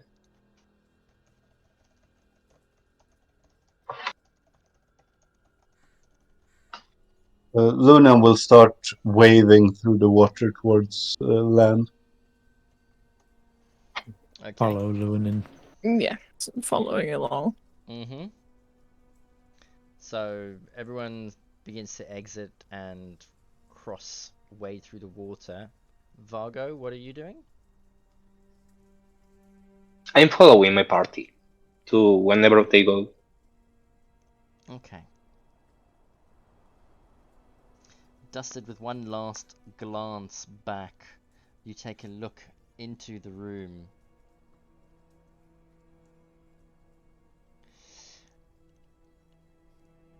And with a look, with a roll of a 19, there doesn't appear to be anything that gives away the puzzle in the room. But as you exit and cross over the threshold, you realize the only way in and out of this room is the doors. And you manage to not only remember how the grung opened the doors, but you also see that there is like some weird mechanism within the doors inside, that the doors themselves could be the trap.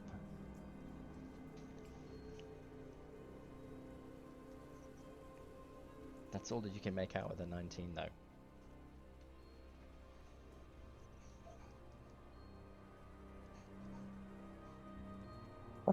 And Dustin tries to jump into the water and catch up with the others who are already far ahead.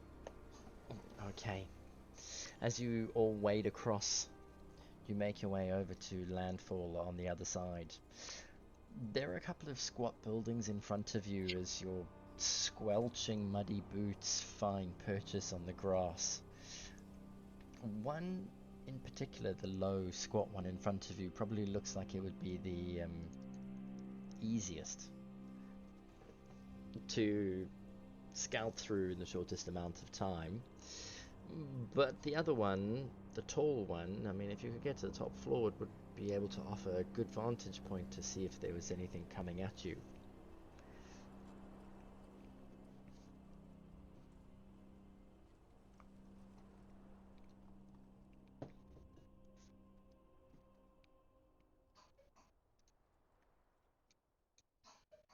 Hold one, I say.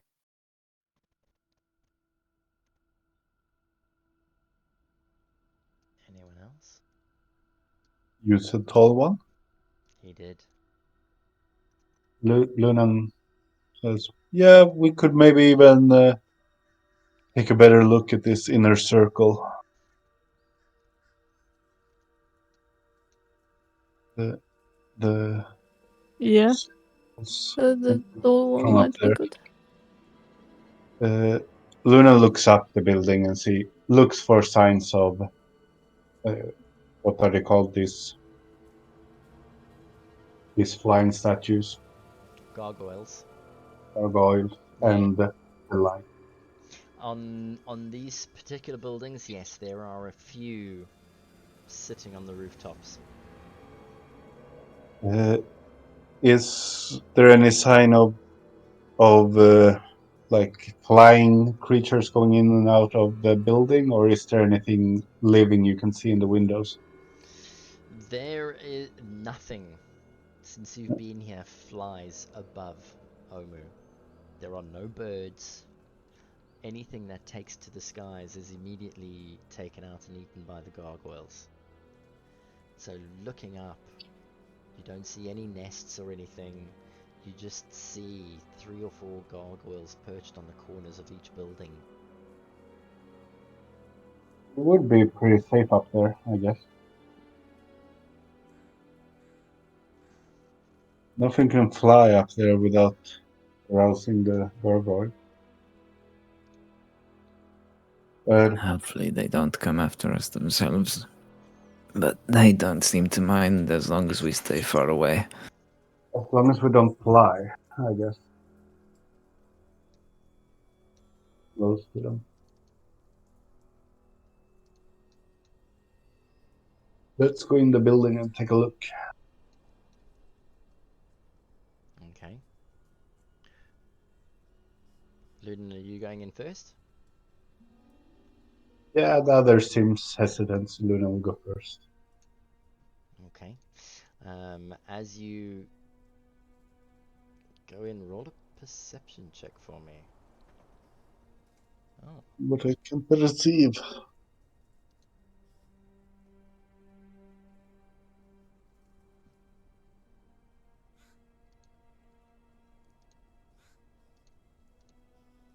Finally, an average roll.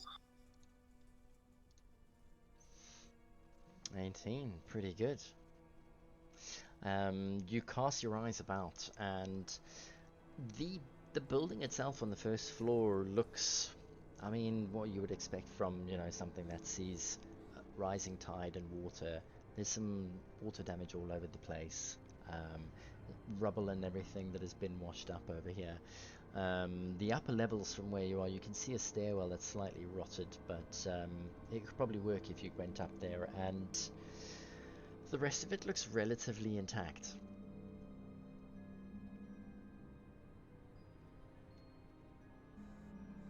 The others follow me. Yeah. Right behind you. Let's head up and see if we can find something higher up. Okay, moving in. And Luna will keep an eye out for, especially on the lower floors, if there's any loose floorboards from rot and so on. Mm-hmm. Cool. Okay. As you move through the building, checking corners, checking floorboards, looking around, any of the damage on the floors is easily sidestepped as you make your way without any incident to the top floor. It's dry up here and slightly warm. The musty damp smell from below has disappeared. You can see huge open window frames glancing out across the city.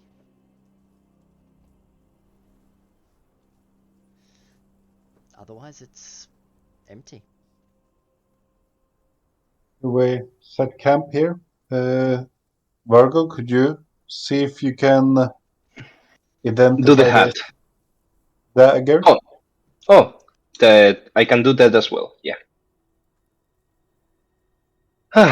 I will first do Leomon's tiny hat, I believe, just Okay. in order for us to rest safely. Mm-hmm. Then, once inside the hut, I will identify the dagger that Yorb gave us. Mm-hmm. Okay.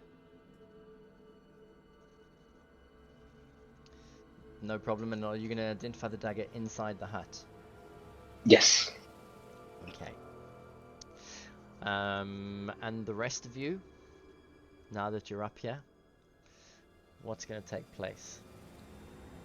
Dustin Around is and handing survey out the area. rash. Dustin's handing out rations. Valrus? Uh, keep watch up Valrus. there, see if Mm-hmm. Lunan is going through his inventory and still sees that he has one of the keys of Mesro, the amethyst, and say, I believe this one can give us protection uh, against poison in case we wanna make use of it in a fight with The UNT. UNT. It's a very bright idea, yeah. Oof. I don't think that it if makes sense for me to use it, but no, in case it makes sense for any of you. if that Rasnasi is indeed a paladin, uh, I would not want to be up close with him. Maybe Dusted or Jarlena would make the better use of that thing.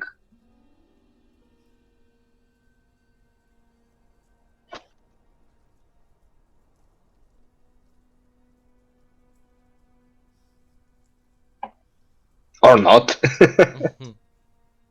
I mean,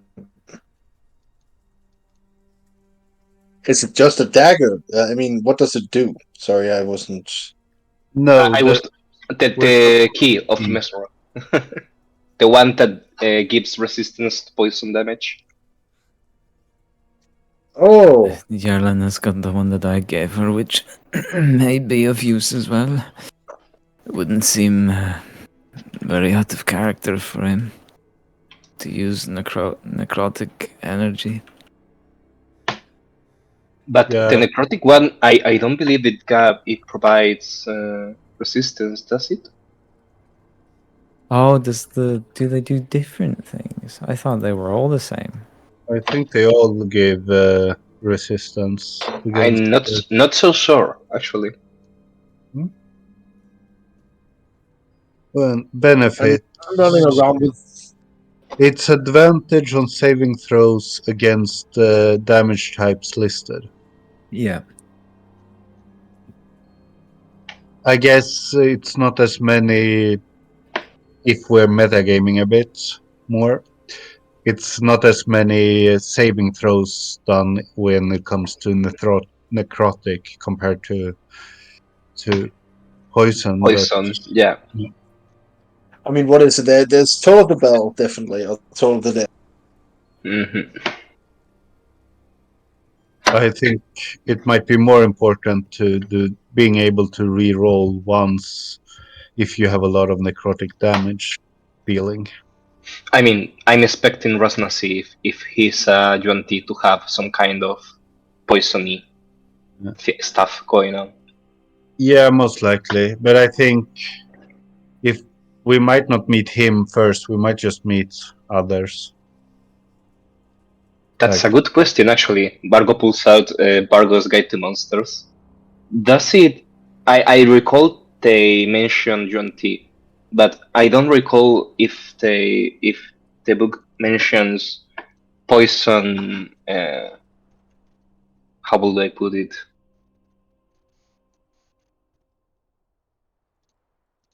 The threat of poison coming from them. From UNT. Risk. Yes, I will expect it, but I don't I'm know. just making assumptions since they're snakes. hmm Basically, Surely they would do venom damage, not poison damage. Same God damn thing in it. the world of D&D. Why can not they not be grammatically correct? So we'll go ahead and roll for me and see. Yeah, bolos. Let's see. Mm-hmm. Will you look at that? Wow. Finally. Okay. So you spent some time going through Volos and you found a few entries about Yuan Ti. There is no mention that they can poison you with anything natural, but what you do know is that they're immune to poison themselves. Oh, that's useful information. I don't believe none of us use poison, but these things are Apparently immune. not. Wait, why are we talking about the UNT all of a sudden, anyways? Because we are probably going to kick their asses at some point, Inamu. Or they are going to try to kick ours, if they are indeed working with the Red Wizards. They also seem to be in See. possession of the cubes. At least one of them. Oh, I see. I suppose the next course of action is to decide whether we want to visit the other temples in order to collect any cubes they may have left, or going straight for their headquarters. I guess we know of 3 or 4 more temples. At least Um, 3, yeah. How many cubes do we have? We have 5. We have 5. One has been And we know taken. one is missing, which Yes. would make 6. So there should be a maximum of 3 left, or how many were the total? It will be 3 left, yeah. And I'm pretty sure one temple is in the lava. I mean, have you seen it? That one probably will be other. Well, if the UNT have taken one from the cube from them, they might have taken the others as well. Yep. But only one way to find out, I guess. I feel that it might be worth just going there then. Is there a way of flying to the place with lava for all of us? Yes, there is. I can do it only once. And then we will have to I guess if we take at least one long rest yeah, in the temple. and we also But have teleportation, Duster but can, Duster can teleport. how far? 500 feet is Dimension Door. I'm trying to I can learn teleport. learn that spell myself. Because the gap seems to be more like 100. It's Valorous that can jump the rift, Yep. not me. Mm-hmm. And he can take a person with him. So perfect. Yeah. But wouldn't it be wiser, I suppose, to not waste time and go to the UNT first in case they do have some of the cubes? Yeah, it's a valid possibility. And just laying out options. It's just like that. It seems every information we can gather about the UNT living in there will be of use. Can you imagine if we had entered the temple without us knowing that they were collaborating with the Red Wizards? If the Certainly. cubes, Mhm. but if the cubes unlock something, let's assume they unlock something, and the UNT hasn't gotten all of them yet, Mhm. of the ones that are left, we would have to leave and come back with them having possibility of regrouping unless we kill every single last one of them. That doesn't seem feasible. I think investigating each temple is in our interest. The temples. Exactly. Because if the cubes are not there, at least we know where we can find them. Yeah. But if we go there without knowing if they're actually there or not, we risk having to, like, if we go there first, get the cube, and then they will know we're here, and with that we have to come back to if we have to open something inside of where he lives. If that structure and dust that points to the tower, which should be visible for all around Ormu, that big central tower in the circle, and be like, if it's in there,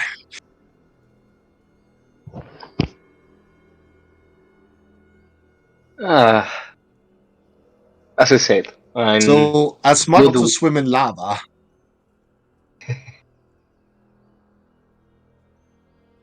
As I said, I'm good with whichever option you guys want to take.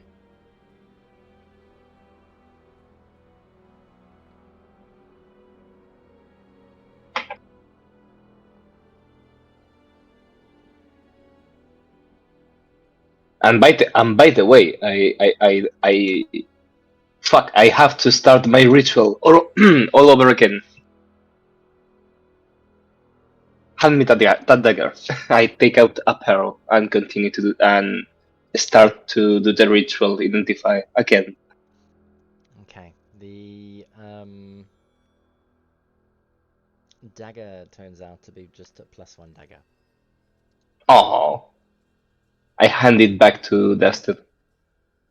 I mean, it's a good dagger. Was Luna that had it with. Oh, yeah. Luna will have it It's and like, It goes to Dustin. ask if someone needs it. Otherwise, I would just have it as my pocket knife. Pocket knife, that's one dagger. Fuck you. like Dustin twitches hearing that. Could you repeat? Dustin was twitching here, and you would use it as a pocket knife. I love it. It's a knife I have in my pocket. I would probably use it for the same purpose.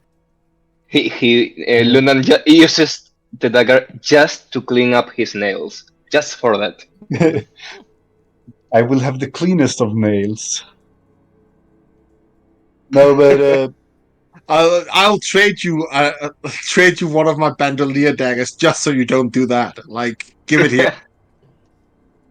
Lunan hands it to Dustin and denies the dagger. He doesn't need a dagger. He was just messing. He already have a pocket knife. He was just messing with the cat. Here, have this powerful magical artifact. Great, I will use it to keep my books in the shelf in place. Oh my god. There, you have it. Dustin, you have a +1 knife now. Mm-hmm. Unless someone I just added it. from you. Good. I also have it in the bag of holding. I mean, in Dusted's. Because maybe it will help next time you start hitting something that's can't take damage unless it's from magical items.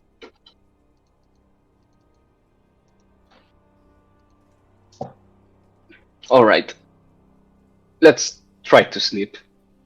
I mean, they are light weapons, so definitely useful. Yeah, I have a +2 dagger and a +1 dagger now. That's actually pretty scary. You can start throwing knives. You can double wield that shit. No. Yeah.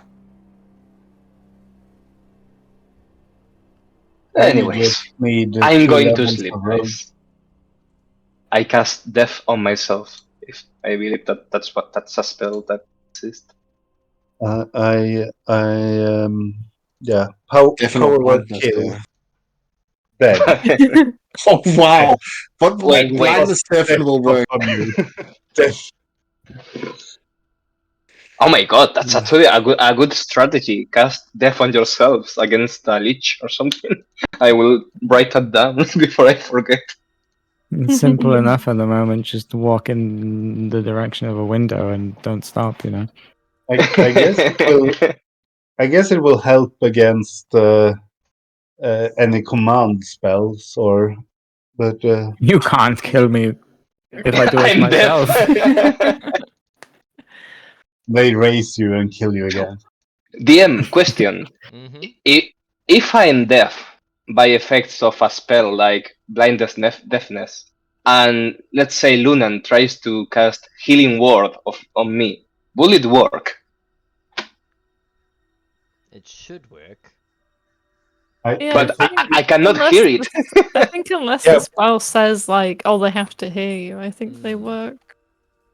I Good think question. it just is me saying the words creates the effect.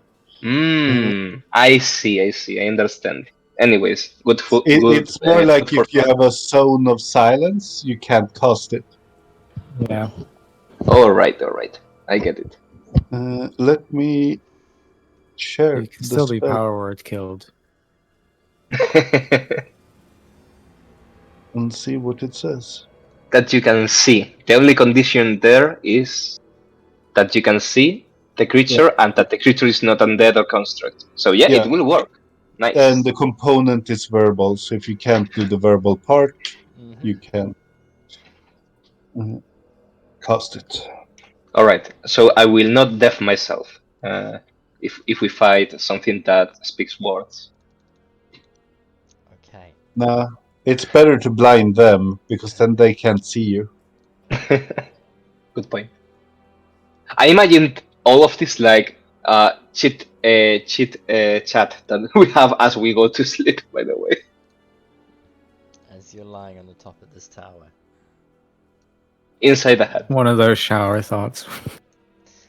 Is everyone What going? if I couldn't hear you and you cast? Right. Lunan takes a look at Yarlena and says, "Do you take first or second?" I will take first watch. Then I will sleep.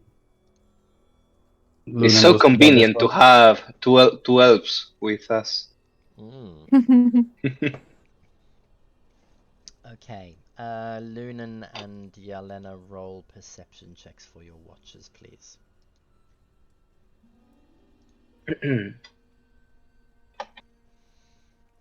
Nothing to see.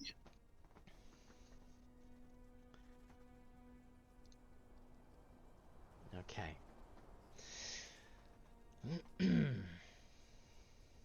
Velra's sleep comes to you quite quickly. And without even registering it, it seems like you didn't get to sleep at all, because casting about you, you realize you're standing in the center of a grand metropolis. A breathtaking vista unfolding before your eyes. A sprawling cityscape is adorned with magnificent whitewashed edifices and elegant structures reaching towards the heavens. Buildings. Familiar. As you gaze on the scene, sunlight dances upon surfaces of glass, domes on top of these buildings, windows, casting hues, prismatic hues that almost seem to captivate your eyes. And yet, amid this architectural splendor, there is a sense of unease that almost invades your senses as well. Looking around, it's only then that you notice veils of black smoke coiling ominously up from various places in the city, blotting out the sun and smudging the sky. And an acrid scent of burning embers permeates the air, mingled with the heavy stench of decay. You notice the streets around you are strewn with lifeless bodies, silent witnesses to the events that must have just unfolded. Wraith-like spectres glide effortlessly above the city, their ethereal forms resembling vultures in search of carrion, casting shadows upon the desolate rooftops around you. And you begin walking, aimlessly, but as you navigate through the labyrinth of buildings, you stop as your eyes chance upon a figure in the distance. Gaunt and skeletal, traversing through the corpse-littered streets. The figure is clad in tattered purple robes, the worn fabric hanging loosely upon its emaciated frame, and the figure commands your attention. It's imposing, standing around 7 foot tall, holding onto a gnarled ancient staff with a skull adorned at its tip. Still several blocks away, the figure's face lifts, turning towards you with unsettling deliberation. Its sunken eyes, bereft of any life, almost seem to fixate upon you, boring into the depths of your very soul. Deep, dark points of dead light that just seem to possess an uncanny ability to see right through you and know you instantly, leaving you feeling vulnerable. And then suddenly, from behind the skeletal figure, an ominous phenomenon unfolds. A sphere, so dark it seems to be born from the abyss itself, materializes and begins expanding with a determination you've not seen before, just pushing through everything. Complete darkness seems to be emanating from its core, swallowing everything as it begins to grow, obliterating any of the light around it. You almost turn away instinctively, seeking refuge from this darkness that even you cannot see through. And just when you gather enough courage to glance back and open your eyes, the sphere is gone. No trace of its existence. And in the wake of its disappearance, all that remains is the lava pit of doom that you've seen in Omu. And instantly you sit upright, drenched in a cold sweat, staring into the darkness around you, your heart racing as you waken from this haunting vision.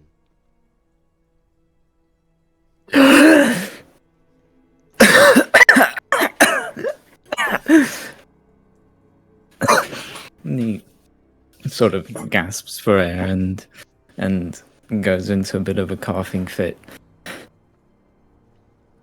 I need you to roll a wisdom saving throw for me, please.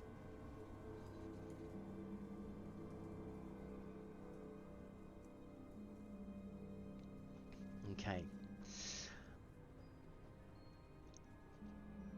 You are unable to fall back to sleep after this vision takes hold of you, which means halfway through the night your long rest has been interrupted, but you've managed to have a short rest.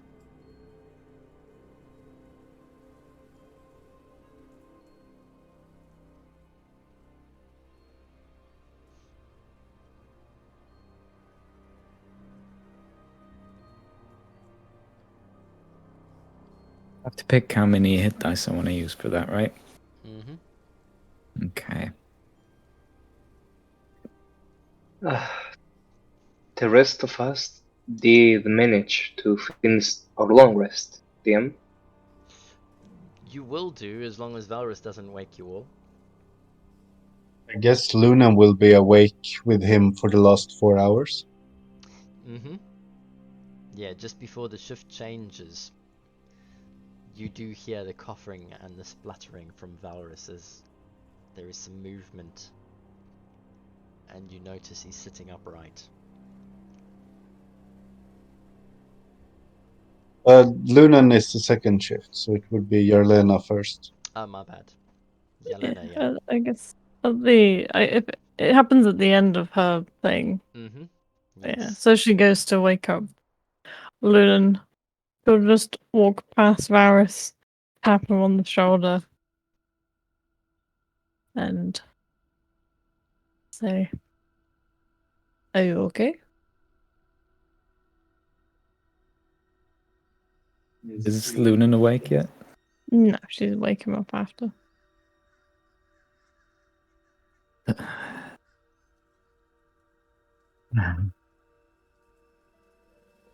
Fine. Just can't sleep. Hmm. That doesn't seem like fine to me, but I will not pry. Felt something strange. In a dream? So Maybe you should write it down. Or draw it. It might be worth hanging on to. Often they are in their own way. perhaps you're right. He I'm always shakily right. sort of gets up, and if there's a window or whatever in where we're at, he's gonna go up to it and sort of.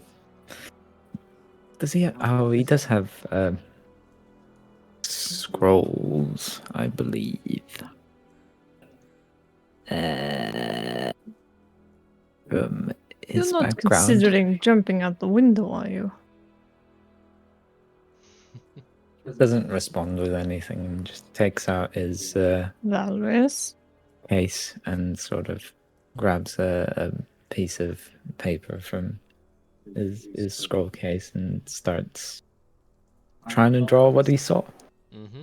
Okay. Give me... Give me an intelligence check for me. Or... Yeah, give us an intelligence check. Oh, come on. Okay. What scene are you trying to depict? Is it going to be a number of pictures or just like one to capture everything?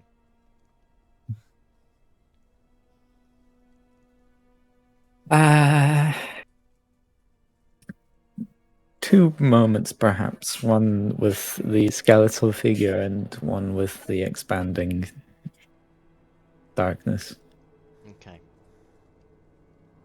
I mean, this dark at night, you know, having just been freaked out by some sort of a vision or mysterious dream.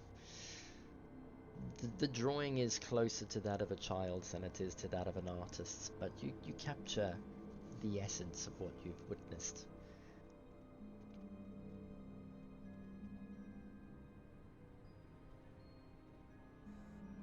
It's fair.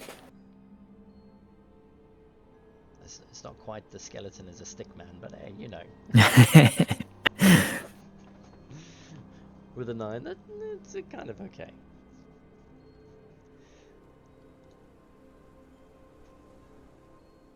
Could have lit a torch or something, you know.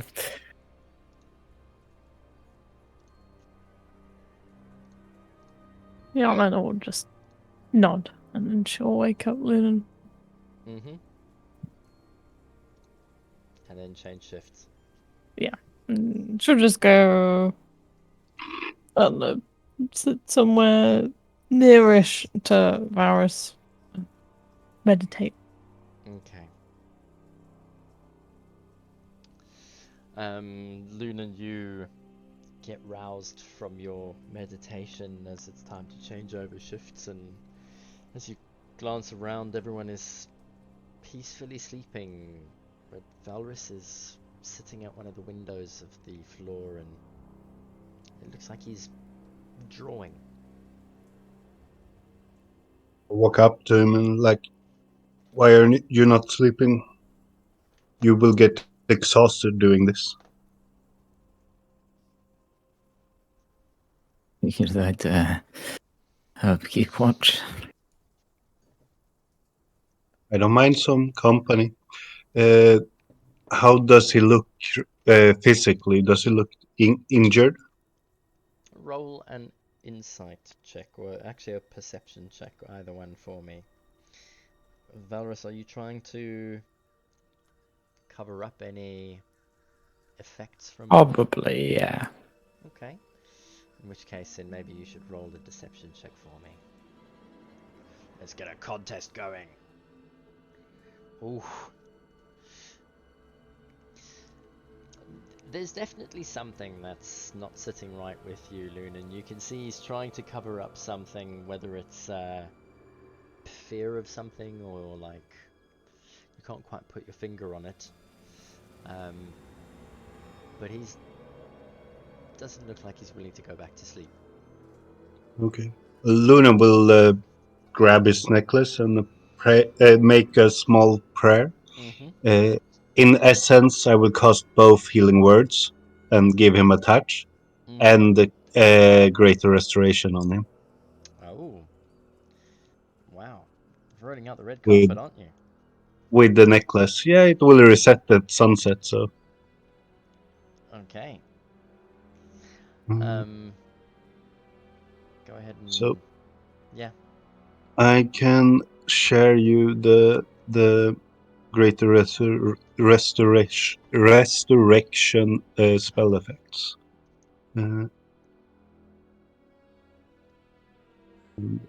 Then I will cast. Question: Aren't those beads one use only? No, it says it resets every sunset. Oh my god! No, these beads are one use only, these ones that you found. Ah, but then I would never do that. Plus then I wouldn't know even what I have left, to be honest. Yeah. To be fair, if some of us get petrified, We're screwed. I Yeah. need that. Yeah, then we still have the greater and the two other ones. So I definitely think I've used what's it called? The healing lesser. twice, Oh, okay. like errorsly.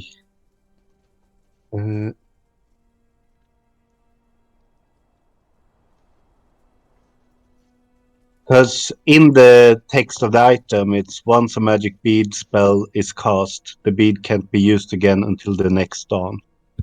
Oh, That's in the text of the thing. That's why I've used it this way.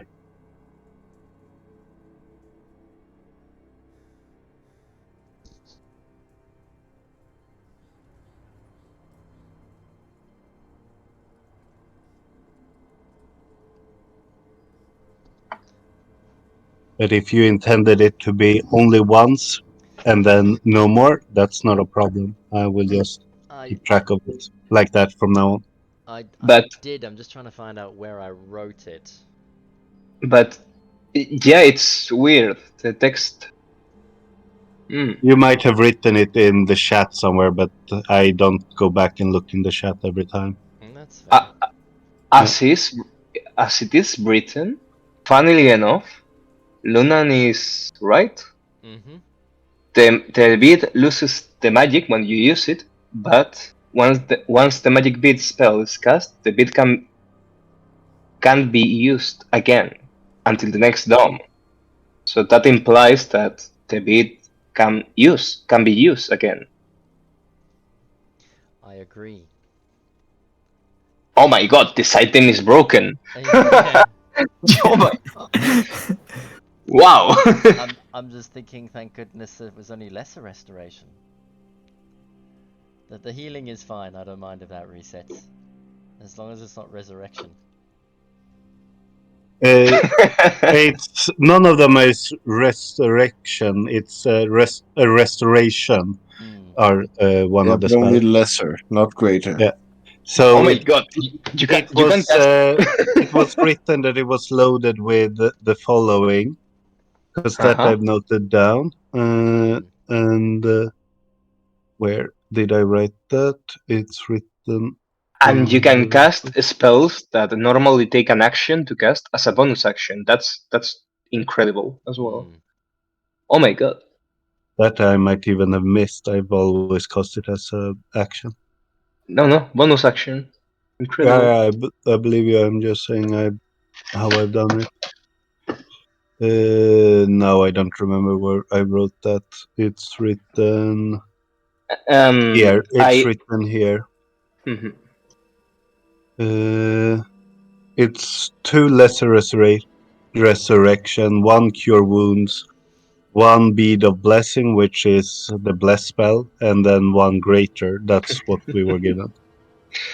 Just bless as a bonus action is incredible. I didn't need this item. But Really good. Really good. I don't remember if I ever used the bless function, did I? No, not that I remember either.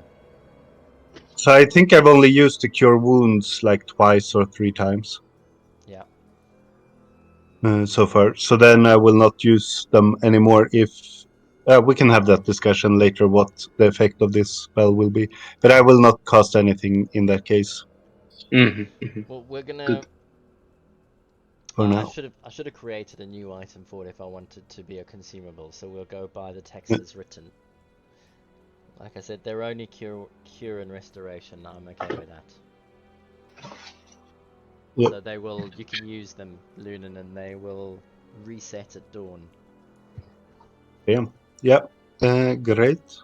In that case, you will get. Where is the smallest? You will get whatever this is in HP extra.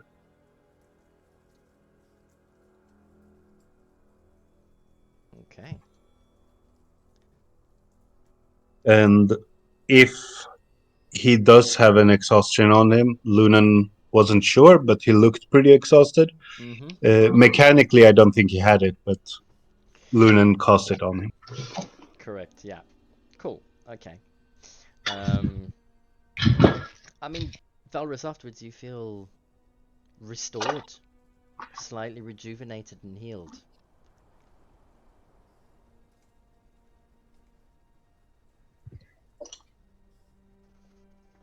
And then Lunan's like, I will leave you to it, to your thoughts, and sit over here if you need something. Appreciate it. I'll be fine.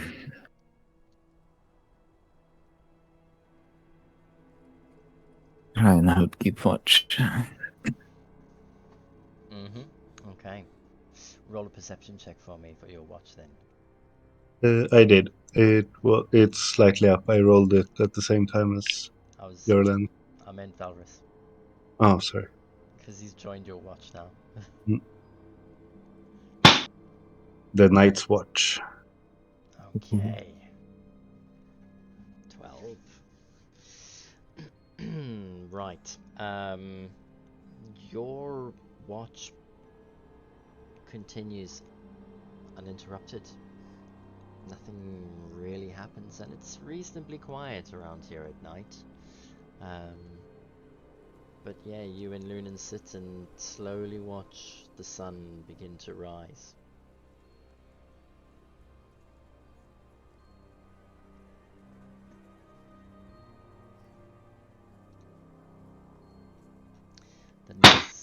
The next morning brings with it some fog and then some drizzle,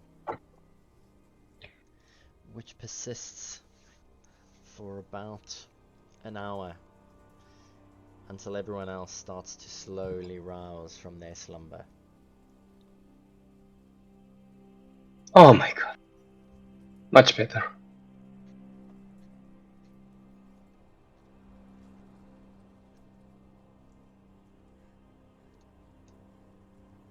Is everyone alright? All left here.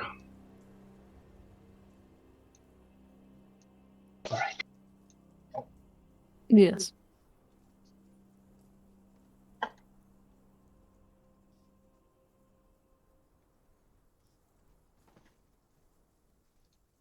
So what now?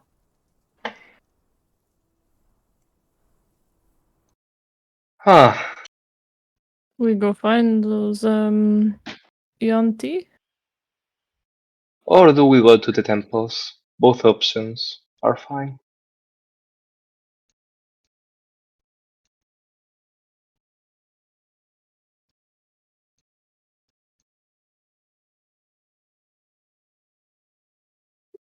Well, if we're trying to find the cubes, then maybe going to Yanti first might be a good idea, unless a shrine or something is on the way.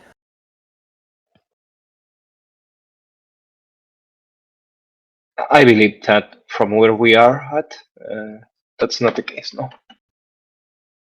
The temples seem to be in the center of Omu. The ones left, I mean.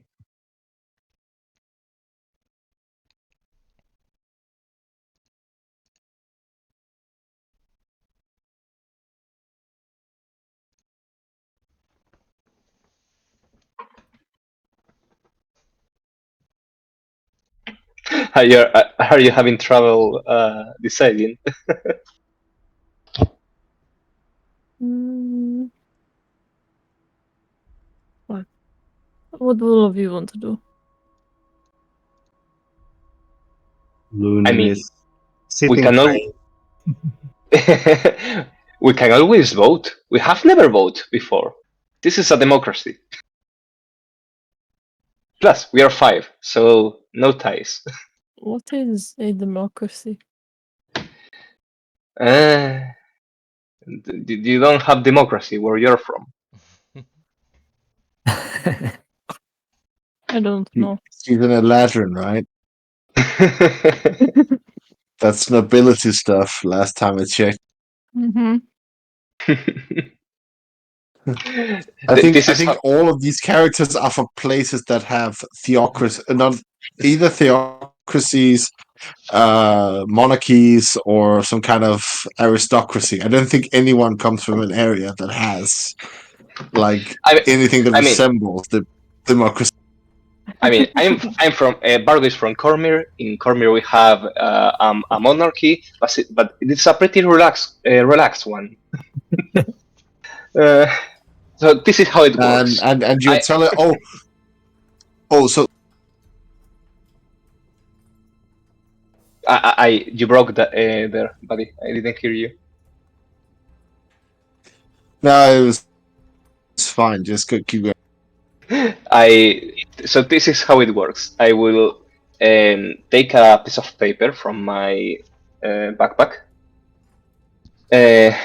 write in one option temples, in the other option Yuan-Ti, put it in the ground, and tear 5 pieces of paper, give 1 to each of us. Here, you can make this. I mean, you can make this little ball of paper ball, if you may, and place it in whichever option you want to go, and that is democracy, basically. The option that has more pieces of paper in it. What if you have a sword? If you have a what? And if I have a sword, how many votes do I get? That does just draws out his rapier. I mean, the same. You get the same votes. The same votes as the one who has powerful spellbook with him and stuff, and the one that screams for birds' demise, and the one that can cast great balls of fire. and the one that can heal us all. See, democracy. Wait, are you telling me that you just said that Jelena is shouting at birds to die? I mean, she was.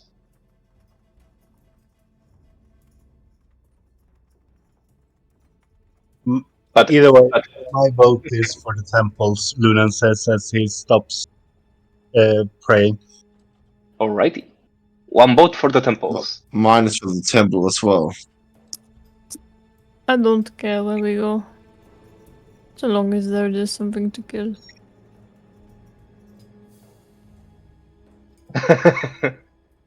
Alright. Barry's tested. No, I was for temples too. Oh. That's why I So wrote 2 temples. Lunan. Yeah, I said temple. Hey, that does it. Barry's, did you by some chance wanted to go to the UNT first? Shakes his head. Alright. Then temples it is. See, democracy works. Most of the time. Mm-hmm. I still don't quite understand this democracy, but okay. Apparently it works.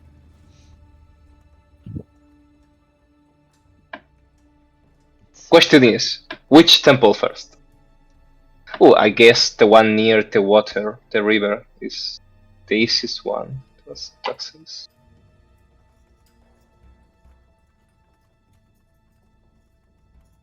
Whichever is closest, no? The question You is, want to how? go around? Yeah, it might be troublesome to go Well, close to. Oh no. Never mind. Go ahead. Sorry. No, oh no. She says never mind because she and I just remembered that the gargoyles exist. Yeah, gargoyles exist. Yes. We have a boat with us. We do. But well, I suppose we could try and use it. Hopefully it doesn't get eaten by a big crocodile. I believe by this point we are far above crocodiles. Have you seen yourself? Can we follow the ring wall? I guess it's not south, but east or whatever it is. Mm-hmm. You I'm not gonna lie. I'm pretty scared myself to go near that thing, but I don't see a reason why we couldn't. You can certainly try.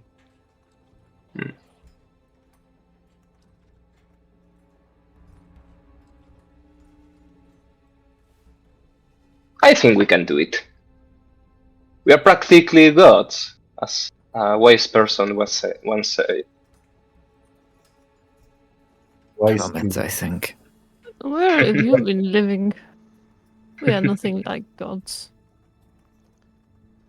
That's true. We are better. No. No offense, Lunan. Don't say such a heretical.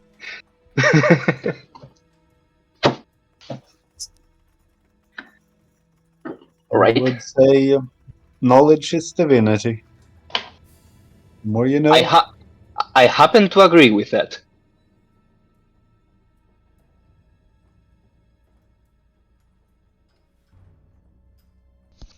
Alrighty. So who has the robot?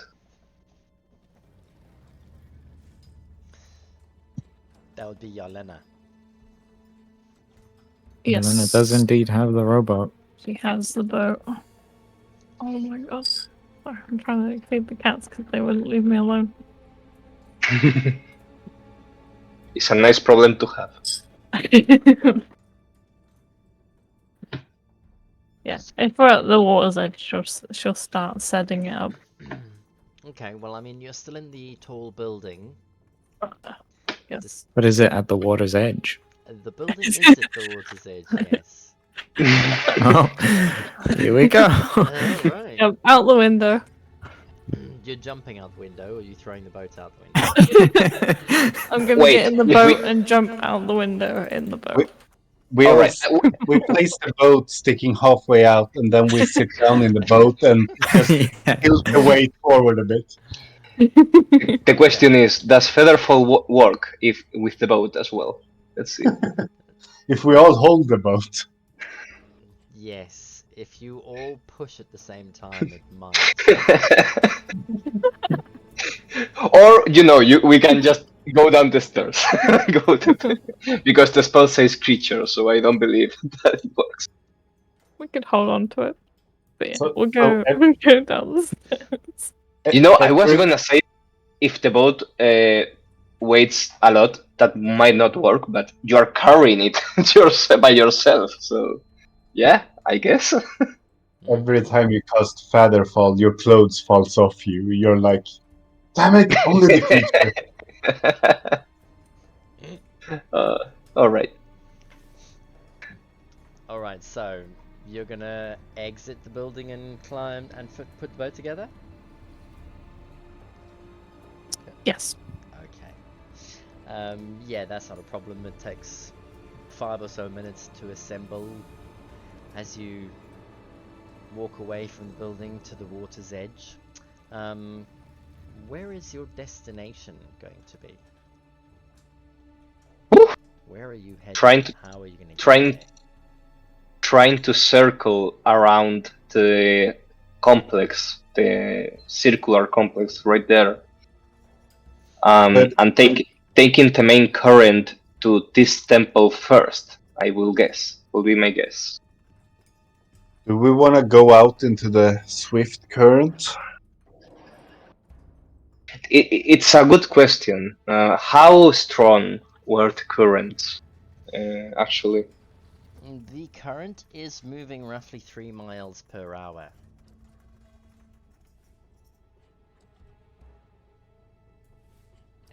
Sorry, I don't speak miles per hour, but is that a lot or a little? I guess like 5 kilometers per hour, or what is that? That's not much. It's not much, no. You're looking at, I think it's 5 feet. It would be your movement speed. I think we can handle that type of current. I mean, 5 of us. How do you say it? Rowing with our Rowing. rolls. Rowing. Thank you very much. It would probably be more like 4 1/4 rowing. You undervalue yourself, Paris. I think there will be a quarter rowing based on our history of rolls tonight. That's true. But I think it's gonna be fine. Let's boot this out. Actually, I can summon an unseen servant and be 6 people rowing. They don't see me rowing. They hidden. Oh my god. Can I give you my inspiration that I don't have? I already have one. Okay. Okay, so in terms of rowing and steering, who's going to take the rudder and steer at the back of the boat? Someone with muscle. Who has more muscle from us? I thought that it was Yerlena, but she's more dexterous than strong. I think out of everybody, she still has the highest strength. Yeah. What about isn't What? Dusted near that or? No, Dustin, I think, is dex based, right? But he's better Yeah. at athletics than you are. In Y- proficiency. Yerlena, how much do you live in a scale from 0 to 20? 13. Yeah, you might be the strongest of us. That is the strongest. Strongest, but not the most athletic. Yeah. Just not very good at running. Doesn't have to be. You're We're strong. jumping far. She can just teleport. Yeah. Out of the boat. Yep. So she'll take the rudder, I guess, unless Dusted wants to. Gonna give the rudder to a weakling. Okay.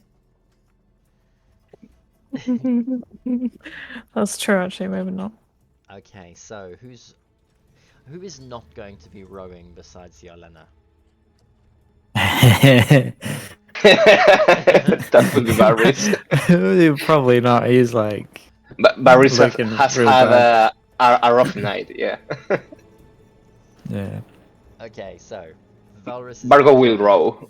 Will row, yeah. So Vargo, Lunan, and Dusted are rowing. Yes. Yeah. Okay. So you can add 1 Yeah. mile per hour for each of you. Fuck it, I'm casting an Unseen Servant. Let's be one more person rowing. There you go. Okay. Just, So for a just total give of just give me 10 minutes. All right. That shouldn't be a problem at all. You and your bleeding 10 minutes. Yeah, wizards, man. Oh. Okay. By the time you complete assembling the canoe, Yelena, are you going to attach the outrigger onto the canoe as well? What does that do? I don't know. Well, you've done rowing in real life. I never did any of the steering. I just rode. Oh my goodness. What a Unbelievable. Oh, Row your boat. where is it in the folding canoe thingy? It is in the folding canoe. I've added the Ah. link. So the canoe is a backpack which rolls out into a canoe. There is an outrigger which you can attach to the side to improve your stability. Otherwise it would just go bobbing canoe. The outrigger is literally a parallel flotation device on the side. So with the outrigger you obviously have more stability if it comes to things like standing up or swinging a sword, which means you won't get disadvantage on combat in the boat. She will We put can- the outrigger on. Okay. Actually, we can make Unseen Servant do that. That way, if we fight, then we can all fight. Make the unseen servant do what exactly? Take that position in the boat you're talking about. Oh no, the outrigger is a piece of the boat. All right, now I don't understand. Can you write it down for me, please? That way I can learn by Yeah, hold using on. Google. Have you ever seen a catamaran? Oh, it's like a little one- thingy that goes outside the boat. Yeah. I will Oh, send, all right. I understand. I'll send a picture in the memes. So Yeah. this canoe Okay. has got one either side, but yours has just got one. You know, it's like those Hawaiian Moana canoes. Yeah. Does that work with only one? Okay. Yeah. It increases stability. Nice. You will not be able to flip in that direction because it has flotation, and you will not be able to flip in the other direction because it has weight. Not as easily, at least. Okay. Then sorry for the interruption. Go ahead. That is all right. Today I learned something. So fitting on the outrigger, the canoe easily floats on its stable platform as you all clamber aboard, pick up some oars, and Valrus decides to stretch out in the open space and probably even catch some kip. As you put oar to water and you slowly start to paddle. Yelena, you're in control of the rudder, so please do tell me exactly where you are steering. Let me see. She'll go around. I'll draw. It might be easier to draw than explain. So I think they start from like down there, I assume, and she'll keep as close to the buildings as she can. Mm-hmm. I thought we were going to the temple. Wait, are we not going this way? No. You're steering? Where are you steering then? I thought we were going to the middle bit where all the shrines were, because I thought they were all in there. No, the shrines are not in there. That's where we have the bad guy. The big bad guy. This way, Yelena. This way. Oh, that way. Okay. They take a bit of a Yelena wrong made- turn. Roll fast. We are all sure. screaming as Yerlin is trying to turn in. Democracy fell apart the moment Yelena got the steering. What is democracy? I said it worked I sometimes. was about to say, fuck democracy. There we go. This is exactly why Dustin asked, what if someone has a sword? And we just learned what happens when someone has a sword. What if Yelena's the one steering? There we go. She'll keep at least some distance from like the walls and stuff, so they don't hit the oars against the wall. Mm-hmm. But yeah. All right. This will take you just over an hour to paddle through there based on the distance as you set off launching into the water. I need everyone to roll athletics for me, please. How do I roll for the? How do you want me to roll for the unseen servant? Just roll again for an athletics check, but I might need it. I Yeah. think the unseen servant we might skip because he doesn't have like shortness of breath, and there are complications that living beings suffer that he won't. Alrighty. Okay. Then ignore the 18. I rolled an 8. Okay. As Yelena, you steer them out forwards. They're slowly paddling. I need Lunan and Vargo to roll a strength check, please. As you pull out past Nagnang Shrine, the wash from the current along the side almost seems to suck you into the center of the walkway. Of the current of, and as it pulls you along, you pass 1, 2 buildings. Vargo, the oar slips from your grip and gets sucked into the current. As Lunan, you manage to grip hold of yours and carry on paddling. You slowly... May I try to take it with mage hand? Mm-hmm. If when I notice it. Yeah, roll a d20 and add your dex modifier. So a dexterity check, basically. Yeah, basically. Nope. Unfortunately, not quick enough on the draw. As your mage hand, you manage to cast it.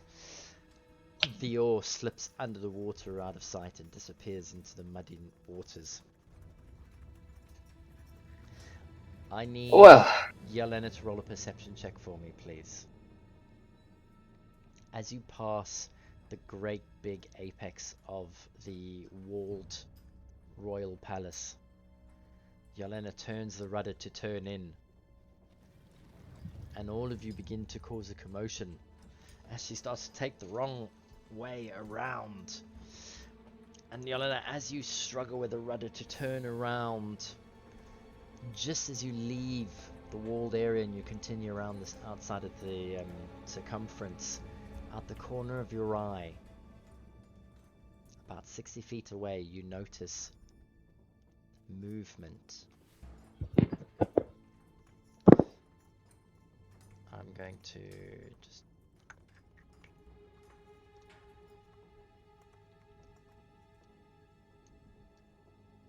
just over there. If you're all looking on the big map. Okay.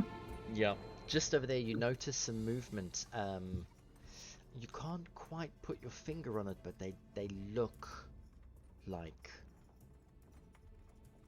bobbing snakeheads that almost just sort of appear out of the ground, as if they would be ascending on an elevator. And then just that brief glance and you shoot past the compound wall as the current then begins to pick up and sucks you around the side. You get drawn down along the rushing, steaming river.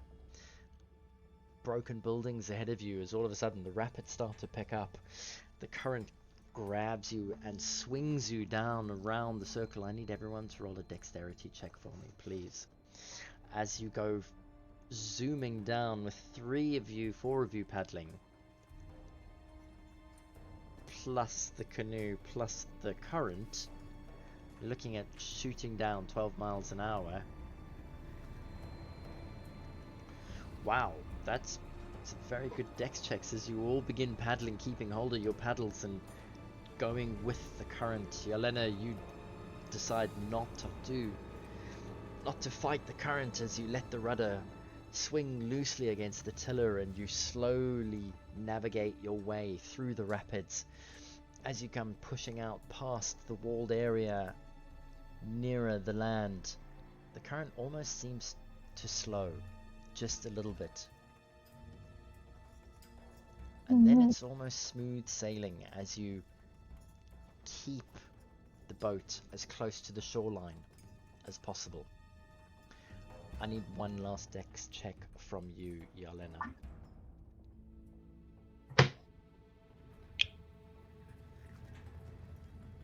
Alright. As you round the last portion, your reaction is just slightly too slow and the boat ramps up against the side of the bank and almost starts to grind and shudder as you right the rudder. But with an 8, everyone in the boat almost seems to get tossed about. I need everyone to roll a dex check with a DC of 10 or be thrown into the river.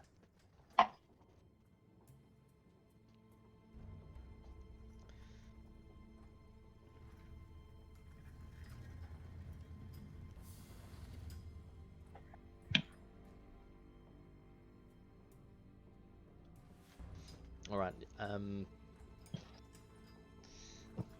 that is pretty good, isn't it?